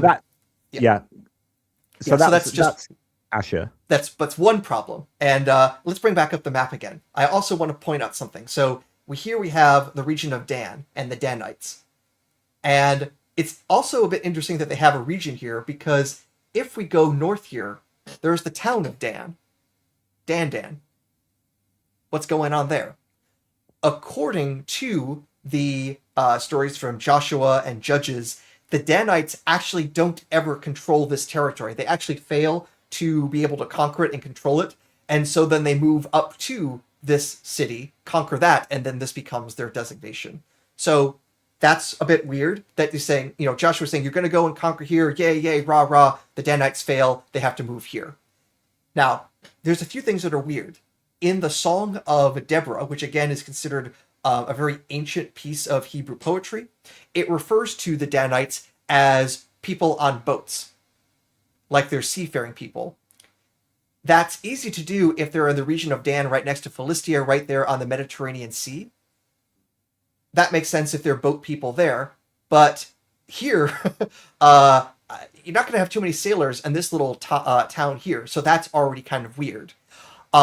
If you go to the story of the most famous Danite, Samson, he's constantly dealing with the Philistines, which would make sense if he is living in territory next to Philistia, but not if he's all the way up in northern Israelite territory. So there is this confusion. How is it that the Danites are living up here in Dan, but dealing with the Philistines down here? It's almost like, no, they're actually in this territory as expected.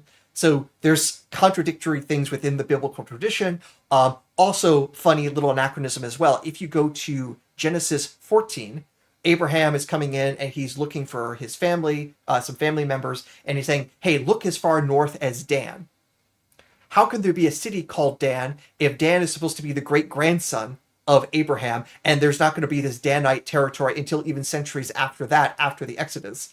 So the city of Dan is referenced in the Bible before the existence of the tribe of Dan, of the son. Exactly. Of Dan. So It's all sorts of weird and anachronistic.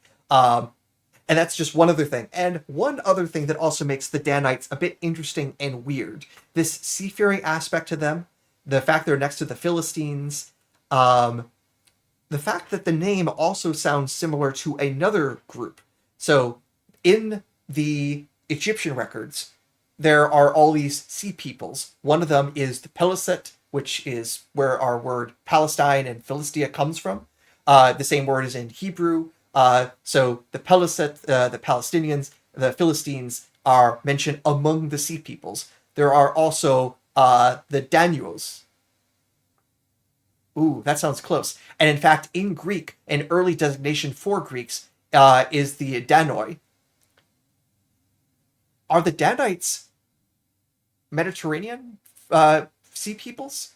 That seems somewhat possible. And also, one other thing. I mentioned Samson is the most famous Danite. And Samson is the big strong guy who goes around and beats up people. He's basically the Jewish Hercules.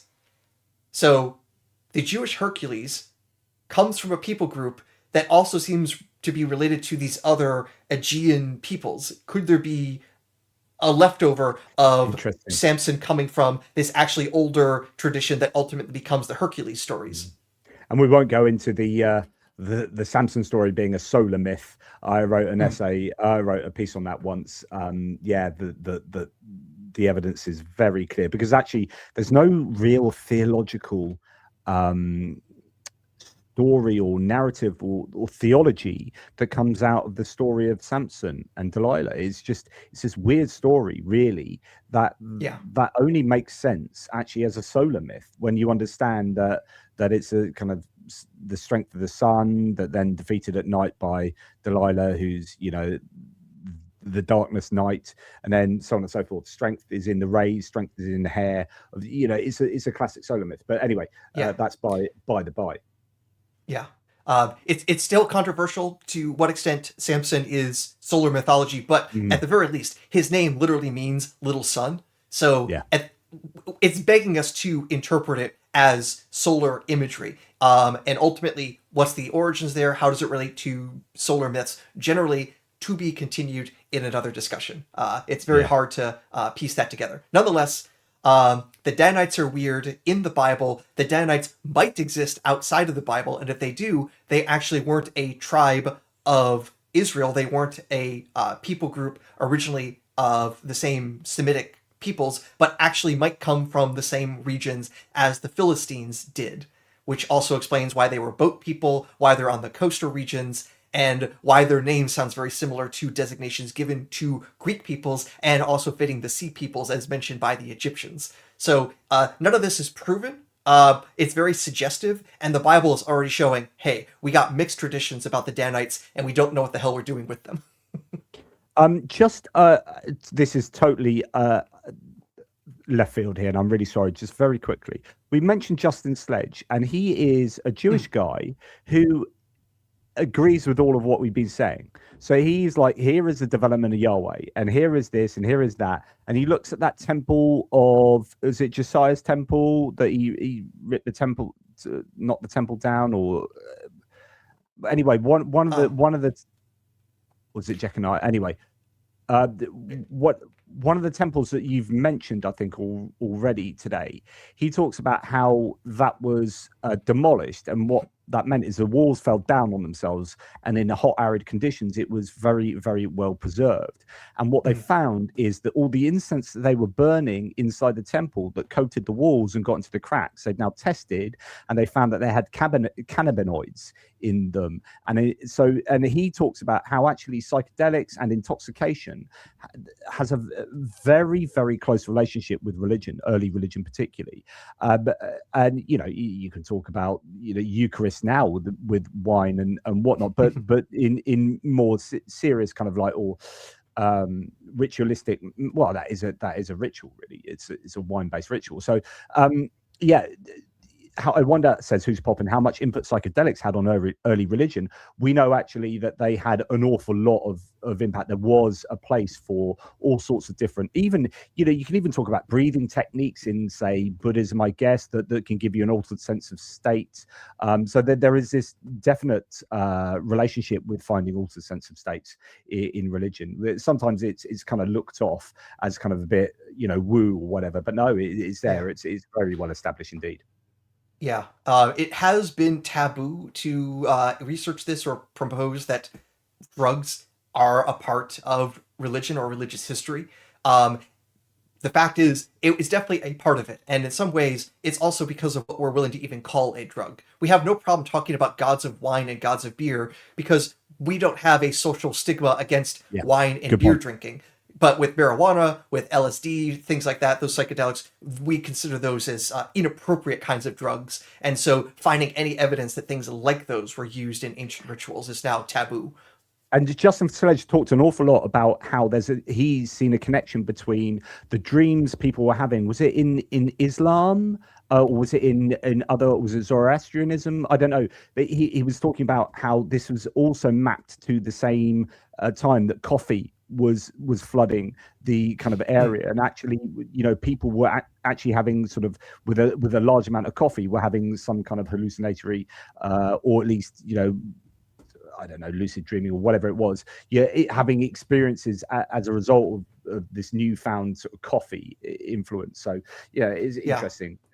And you might, like you say, you might not see coffee as a drug, but essentially it is, in certain definitions. It's a psychoactive substance. It may not be psychoactive in the same way as opiates, but it is a drug in that sort of way. Now, how much can we explain religion as people getting high and having visions?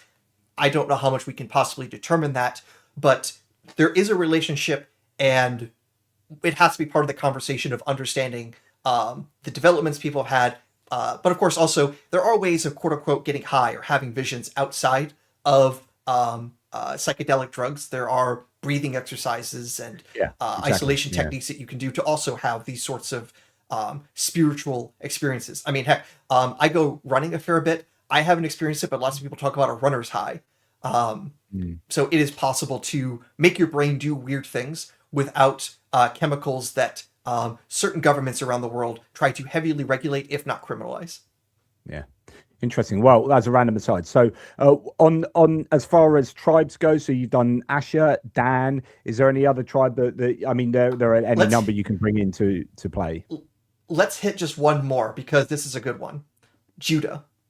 This is probably the most important tribe when it comes to where the Bible comes from, because the ultimate authors or final compilers of the Bible were almost certainly Judeans. And of course, this is where the word Jew and Judaism comes from.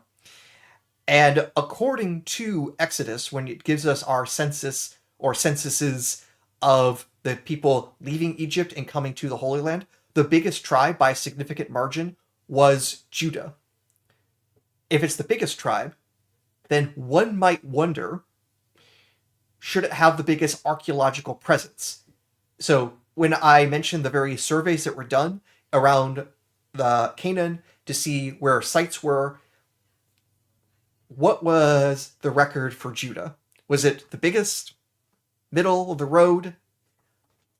Well, we actually find during the Late Bronze Age, the number of settlements in Judah, when I say settlements, so like not people, but like actual settled sites, that number has been determined to be goose egg. So instead of it being the biggest designation, and also Joshua talks about there being like 100 plus cities in Judah alone, instead of there being hundreds of cities, we find no cities, no settlements. Is this not hill country? This is part of the hill country. Yes. Yeah. So you've got this is supposedly like your rural area. I remember reading, and I wrote about this, and I need to find the sources for it again.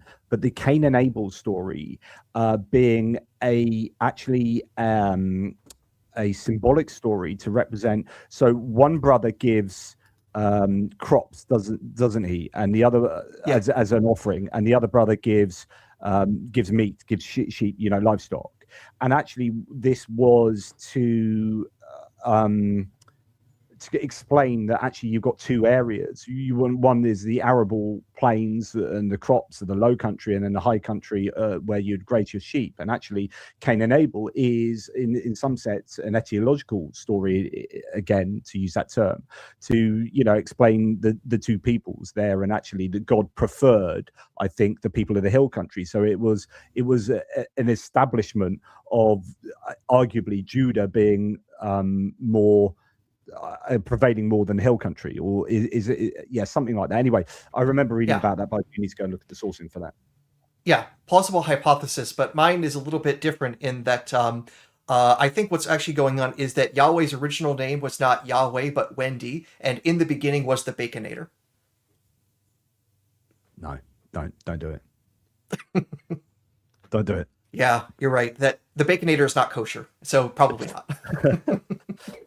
So Judah. So what you're establishing is that the area of Judah, one would expect to be full of people and evidence of those people, archaeologically speaking, given the claims of the Bible through the Exodus, and then the divvying up of this whole area to the 12 tribes, doesn't evidence that at all. The archaeological evidence is non-existent to support the biblical claims of the Exodus story. Yep. And Judah specifically, it seems like in the late Bronze Age, Judah doesn't even exist. It's not just that it's a small tribe, it's not that it's displaced, it's just it does not exist at all, and we don't see any significant number of settlements until the Iron Age, and even then, Judah is extremely small and weak until basically the destruction of the Northern Kingdom. Only after that point does the Southern Kingdom of Judah start become a place of power and significant population because of what happened to the north by other empires. So fundamentally, Judah has done something to increase its own status historically, and part of the explanation is if it was Judeans who wrote big chunks of the Bible and created its history, well, that might explain why all of a sudden that happens. And the last thing I should note here is a lot of the work done about the history of the tribal system and showing that tribes like Judah, Simeon, some of these southern tribes appear to have been actually added into older lists of Israelite tribes. That there are the older designations, so like in the Song of Deborah, it goes through the various tribes and what they did and didn't do in this battle. Judah isn't even mentioned. The Bible doesn't even know about Judah at the time of Deborah.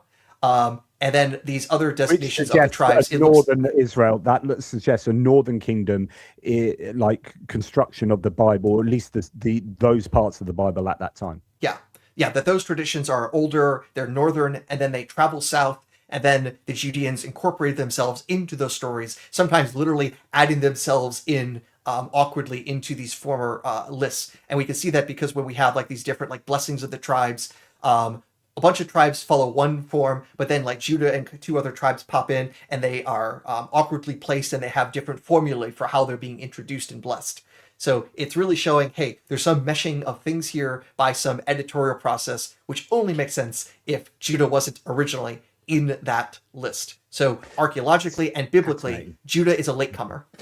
It's fascinating. And of course, then we can start talking about the documentary hypothesis again, because actually there's a parallel here with the priestly source being a source that favors Aaron in the or Aaron, depending on how you say it. My cousin is called Aaron, spelt the same as you, and so I've always called the name Aaron, but then most people are actually known as Aaron, aren't they? So anyway, there you go. But the P source is a priestly source, writes things in a way that makes Aaron look really, really good. And so you have Moses doing these tricks here, but actually, well, Aaron's pretty strong over here, and that could be argued to be the priestly source getting its wicked way with the text there, right? Because these were priests of the lineage of Aaron, supposedly, that were then coming back and writing these stories that are self-aggrandizing. Yes. Now, as noted in the comments, the correct original pronunciation is Aaron, and in the story of the golden calf, the correct interpretation or translation, I should say, of when Moses comes down and says, sees what's going on. You done messed up, Aaron. I don't know how much Key and Peele you get in England. So I have watched Key and Peele on YouTube quite a lot, actually. Not for a good few years, but they had some brilliant sketches. Honestly, some great sketches. yeah. Love Well, this yeah. is the substitute urban school teacher. And let's just say this much. When that skit came out, I was teaching high school. Nice. And my students, see my name, and I'm like, yes, we're gonna have this game. We're gonna have some fun. Nice. Good stuff. So so as we kind of draw this to a close, because we need to look at some of the comments from the last video, we're not going to be looking at how Moses is missing. We might have to do that. Did we not do that in a previous video? Anyway, we may have quickly talked about it, but yeah, we got a whole chapter about, well, first we got a chapter section saying, hey, where the halibut is Moses? And then a whole chapter about where does Moses actually come from? And as a spoiler, I have talked about this already previously on Myth Vision. Just last week, did a live stream with Derek of Myth Vision fame about a paper I wrote saying, I think I know where Moses actually came from, and the Bible is not giving you the original story. But we will dive into that even more in depth later. Yeah, I think so. And it's fascinating to say that Yahweh didn't exist at the proposed time, or the proposed two dates, or the range of dates for the Exodus. Yahweh didn't exist. Israel didn't exist. The places to which they went weren't like you thought they were from the Bible. And actually, Moses didn't exist. Like, Moses was a later creation. We don't have any evidence that Moses was even thought of as an entity, because there are some precursors to the Exodus story in some of the older, say, prophet texts in the Old Testament, in the Hebrew Bible, and you would expect them to be kind of foreshadowing or replicating, or not replicating, because they're arguably there before. I mean, essentially what it looks like is that the Exodus story has been written very late, and then thrown into the narrative of the nation, if you like, as they would have seen it when they were exiled, right? So you have the Hebrews exiled in Babylonia, wanting to establish their national identity because they are outside of Israel, some of these people, and they're feeling lost. So they write their own history. They are in bondage in exile, and so part of their story is to write about how they, the Hebrew people, escaped bondage themselves. So there's a shadowing of the experience of the Jewish people in exile in Babylonia, in bondage, arguably in Babylonia, saying, hey, our story is actually one of escaping bondage. And we escaped bondage from Egypt, except that when they proposed that happened, it couldn't have happened then because of all the stuff we've talked about. And there's no evidence of this happening inside Egypt. Egypt's got no knowledge of this. There's it's philosophically and theologically problematic. Like, the whole thing is just a story that was later written and retrofitted badly into the existing biblical narrative and the existing historical chronology. And really, Moses was a later creation. There were some echoes, not echoes, because they're not echoes of this thing. They are foreshadowing of this idea of Moses, arguably, that existed prior to the writing of the Moses story. And what we're trying to do in the book is try to establish, well, what was the original story of Moses, and where did Moses start featuring in the Bible, and then how did Moses come to be this hero that does X, Y, and Z. And it's really important because the whole of the Christian faith depends, I think, on this story being true. Like, when Matthew says that Jesus is fulfilling every jot and tittle of the law, then, well, you have to establish that the law existed as Moses set out, and this was the story of Moses. Well, if he's saying, as Matthew says, that Jesus is a kind of reincarnation of Moses, then what does it mean if Moses didn't exist and this story didn't exist? What does that say of Jesus if he's coming down saying, hey, I'm the new Moses? Well, like, Moses didn't exist. Oh dear. So there are huge problems here. So these are far more significant than I think people give credit for. So we'll talk about the missing Moses in another video. Is there anything you wanted to say before we just deal with some comments from the previous video?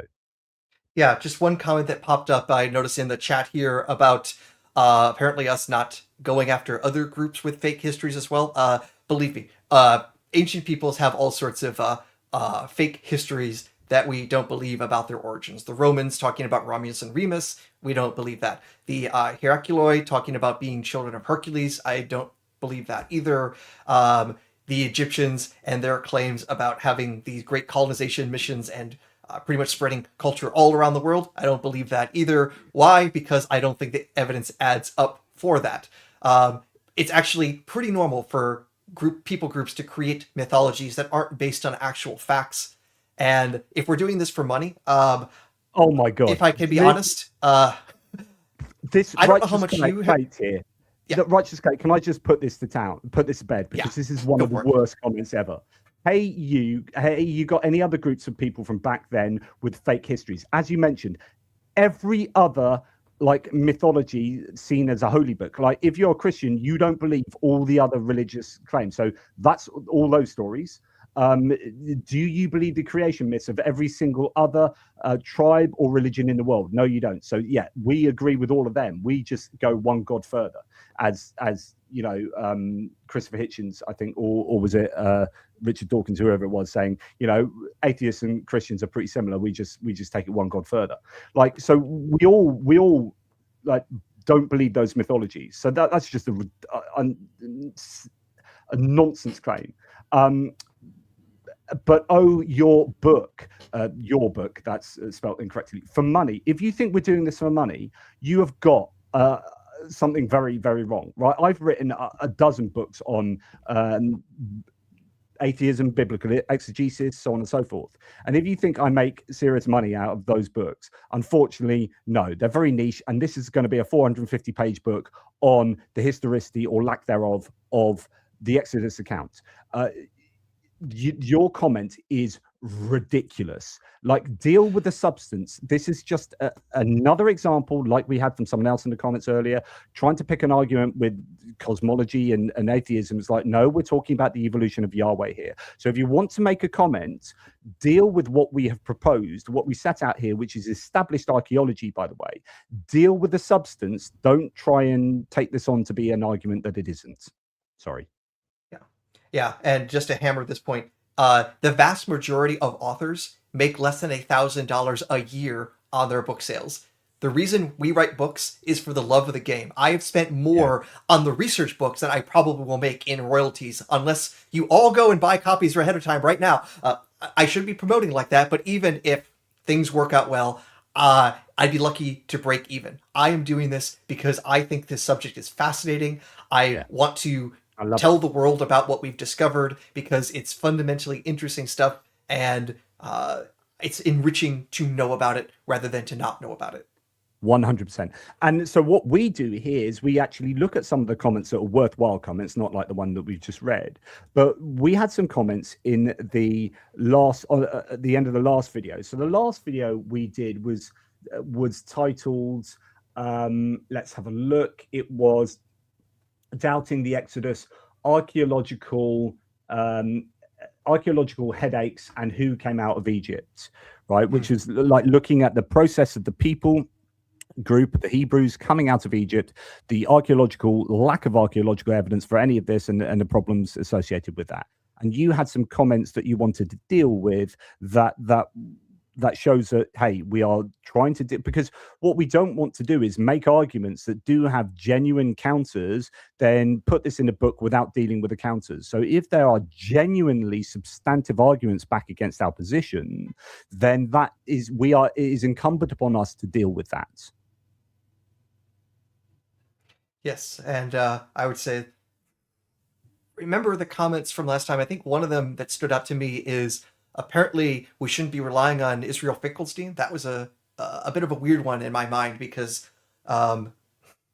apparently, because Finkelstein has actually gone out of his way to publicly talk about the archaeology and saying, hey, the Exodus didn't happen, the United Monarchy probably didn't exist, everything we know about David and Solomon is pretty thin. One of his most famous books, The Bible Unearthed, is that book there.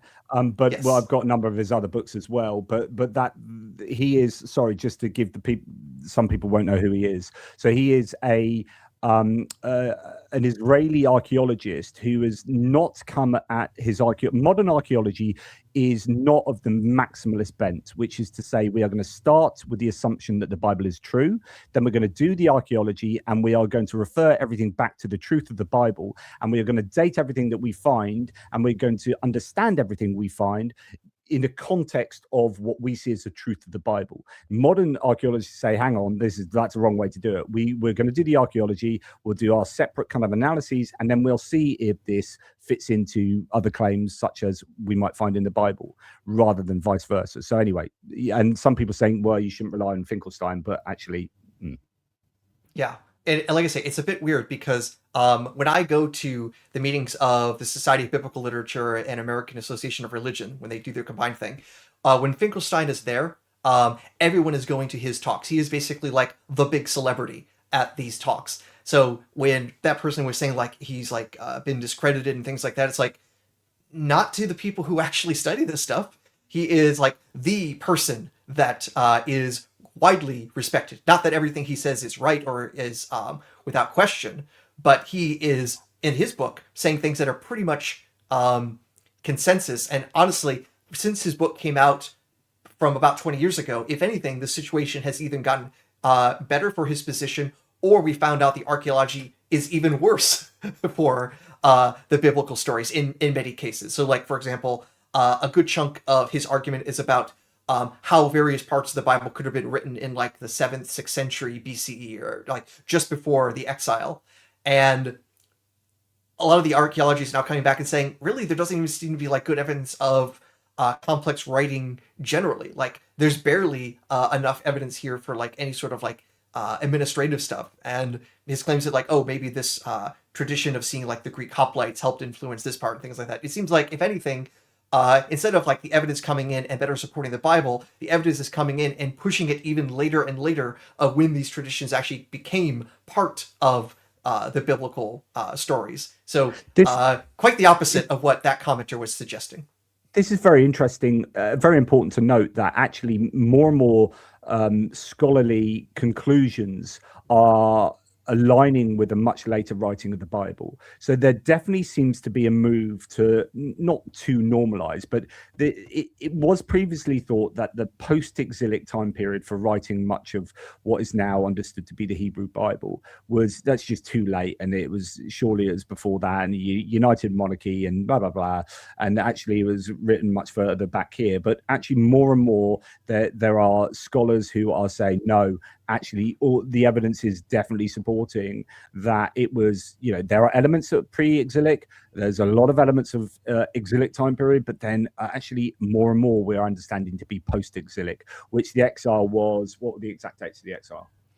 Roughly the 580s to the 530s, very, very roughly. Yeah. So, and after that, and even some of it actually really quite late, because it's worth reiterating that the extant copies of the Bible, the Hebrew Bible, are very, very late, like way later than people think. So if you were to ask a random on the street, you say, what do you think the earliest copy of the earliest fragment of text that we have from the Hebrew Bible? I reckon to a man, most people, or woman, most people would get that wildly wrong. Yeah. And I should note, when it comes to Finkelstein not being alone, I have already earlier mentioned in this stream people like Jonathan Adler and Gad Bernea, who have been doing much to push against the antiquity of many of the traditions in the biblical tradition, the archaeology backing that up. William Deaver, retired professor of archaeology at Harvard, also the whole Exodus thing. Nope, that's not true. He basically says, yeah, he's been going more and more in the direction of where the quote-unquote minimalists have been pointing, at least when it comes to like the archaeological stuff, not necessarily maybe the textual traditions. But yeah, he says, hey, no Exodus, no conquest, not clear that there was a united monarchy. That is widely the consensus. I also recently had bought this book by Lester Grabe on ancient Israel, doing much to summarize a lot of the consensus or where the arguments are. And again, showing pretty much everyone is on the side that, hey, Exodus doesn't seem to be real. Conquest, no good evidence for it.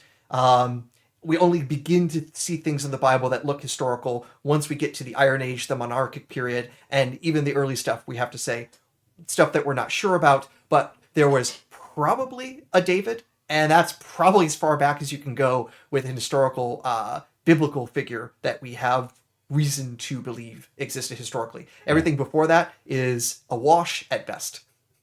Yeah, yeah. Righteous Clay, I'm just going to throw this in there. Serious question for you two. Do you actually read the scriptures, or do you just study about them from other material? That's just a real insult. Yeah. That's well, I go back to the translations, the original texts. I have learned Greek. I am still learning more and more Hebrew, and I read the commentaries talking about the original text as well, the textual traditions, where there are differences. So like when I talked about earlier, Deuteronomy 32, the difference between the Hebrew in the Masoretic verses in the Dead Sea Scrolls versus the Greek translation, or the different versions of the Septuagint Greek translation as we see in both Greek and Latin witnesses. So I would say I've been looking at the scriptures and also realizing that the quote-unquote scriptures are a collection of texts that we cobble together and try to guesstimate what might have been an earlier version. So I'm trying to do my due diligence in these matters. Yeah, so genuine question then from Righteous. So in all honesty, you know, if Aaron particularly, I mean, I haven't learnt Greek or Hebrew, but Aaron has, in order to read these in their original text. So not just reading the scriptures, but actually reading them in their in some of their original forms, depending on, you know, which text you're talking about. So yeah, the answer is yes, very much so. I've written a book on the nativity. This book we're talking about, the third book that we're releasing. Well, sorry, the book that we're going to be releasing is the third in a trilogy of books that I've written. The Nativity, a critical examination, the Resurrection, a critical examination, the Easter story, and this is the Exodus, a critical examination of the Moses story. And then also Aaron's written a book on the Star of Bethlehem as well. So, you know, there is a lot of analysis. We have done scriptural analysis, biblical exegesis.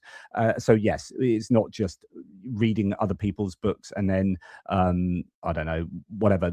Although you have to do that too. You know, you have to be looking at all of the scholarly analyses on all of these, you know, both for and against these positions in order to steel man arguments and make sure that what we say actually has some purchase and has some foundation. Yeah. And when it comes to the scholarship, you know, we've been looking at stuff in English, French, German, and of course, original material as much as possible. I've been learning Egyptian, both Middle Egyptian, Hieratic, Demotic, Coptic, so I can also try to access those sources to their, you know, originals as much as possible, especially when I try to make linguistic arguments. So one of the chapters is an argument on the linguistic analysis of the word Moses, of the name Moses. So, you know, and that was actually published in an Old Testament studies journal in the Scandinavian Journal of the Old Testament. So I convinced some other people that my Hebrew made some good Hebrew. Yeah. So yeah, thanks for that question, Righteous Clay. And the answer is yeah, very much so, and more. And gone to town on linguistic analyses of the original language of some of these words and some of these texts. Yes. But thank you for that. I will put you to sleep in this book about the difference between different sibilants. So everything you never wanted to know about the letter S. Yes.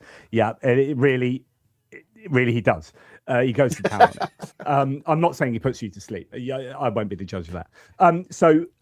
Okay. Any other comments from the last video that are worthy of any reply?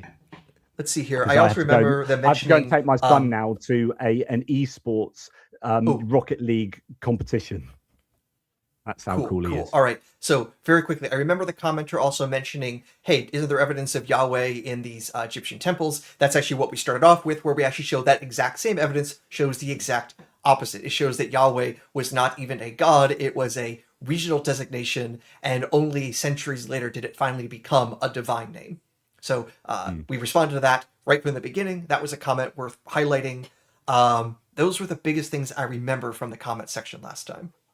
Yeah, and Mitch Ashdown has a comment here, which I want to dwell on a tiny bit, and we're kind of finish here. And I know you might have something to say about this. So Mitch says, "Shallow, but one can see how folks started believing stories, considering how folks today talk about movies as if they are real."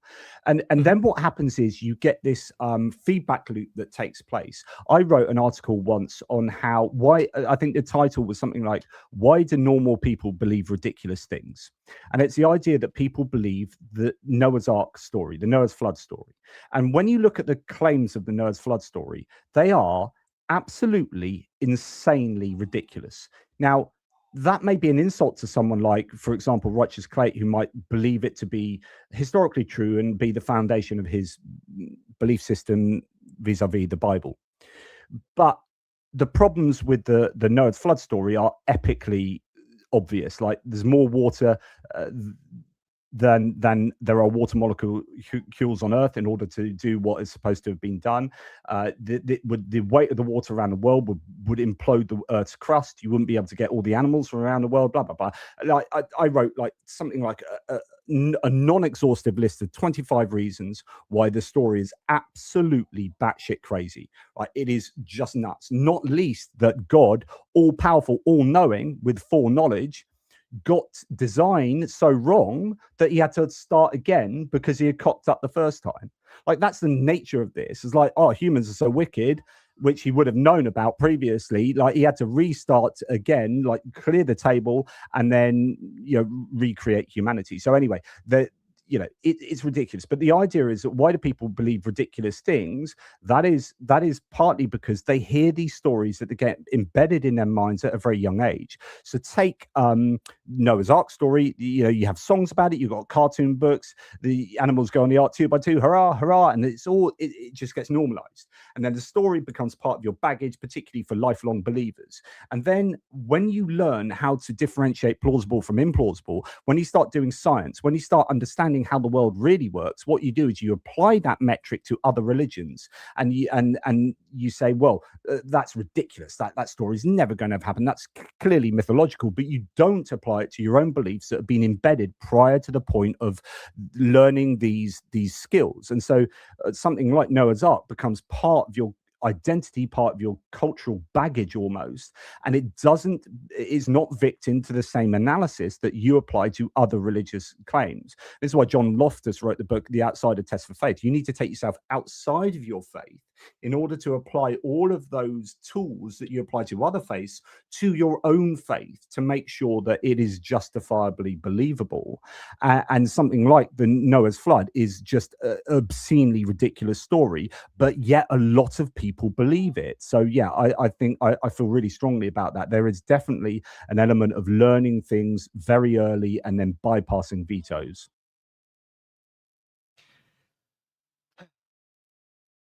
Ooh, and yeah. Sorry, I had All to right. just tell my son to stop shouting at his computer. Um, Well, I need to so start shouting at my workstation as well. So yes. The comeback to this was, indeed, I do believe the whole of the Bible, given that I believe it is the inspired word of God. And here's the problem.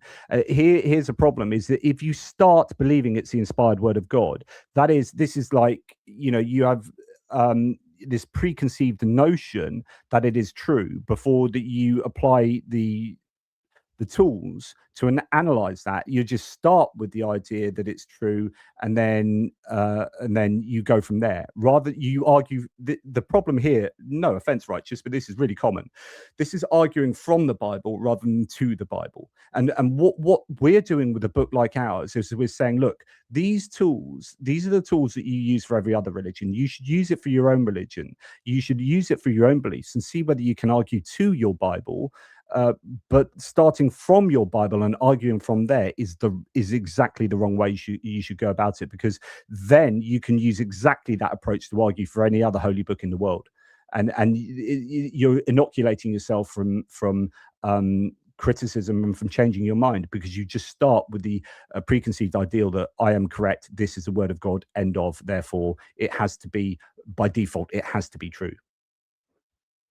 at the very least, if your approach is to defend the beliefs in the same way that a Muslim apologist would, from the same kind of evidence that you think this is inspired, well, guess what? You are at an impasse. That's why the outsider test for faith that Loftus has is so powerful and useful. And if you think that you can actually externally prove your beliefs from secular evidence sources, and that, we want to hear about that. But if it's just the Bible says it, I believe it, that settles it, you would not believe that in any other context. Why is that? Once you realize why, you can we'll be able to have a more fruitful conversation. Absolutely. Well, look, thank you very much for your time, Aaron. Thank you to the people in the live chat. It's been a long one. We'll do this again somewhat soon. We'll talk about the missing Moses, and we'll maybe even talk about his name. Get yourself a pillow, get comfortable, because as Aaron said, he might well bore you with linguistic analysis. Yeah, we will be using the writing system from the International Phonetic Alphabet, or IPA. That works well when you are drinking an IPA. Yes, and I'm sure we're going to put some IPA joke in the book somewhere. It has to happen. Well, look, mate. Yes, yeah. Thank you so much for everything, and you take good care of yourself. And thanks to all the audience. Bye all.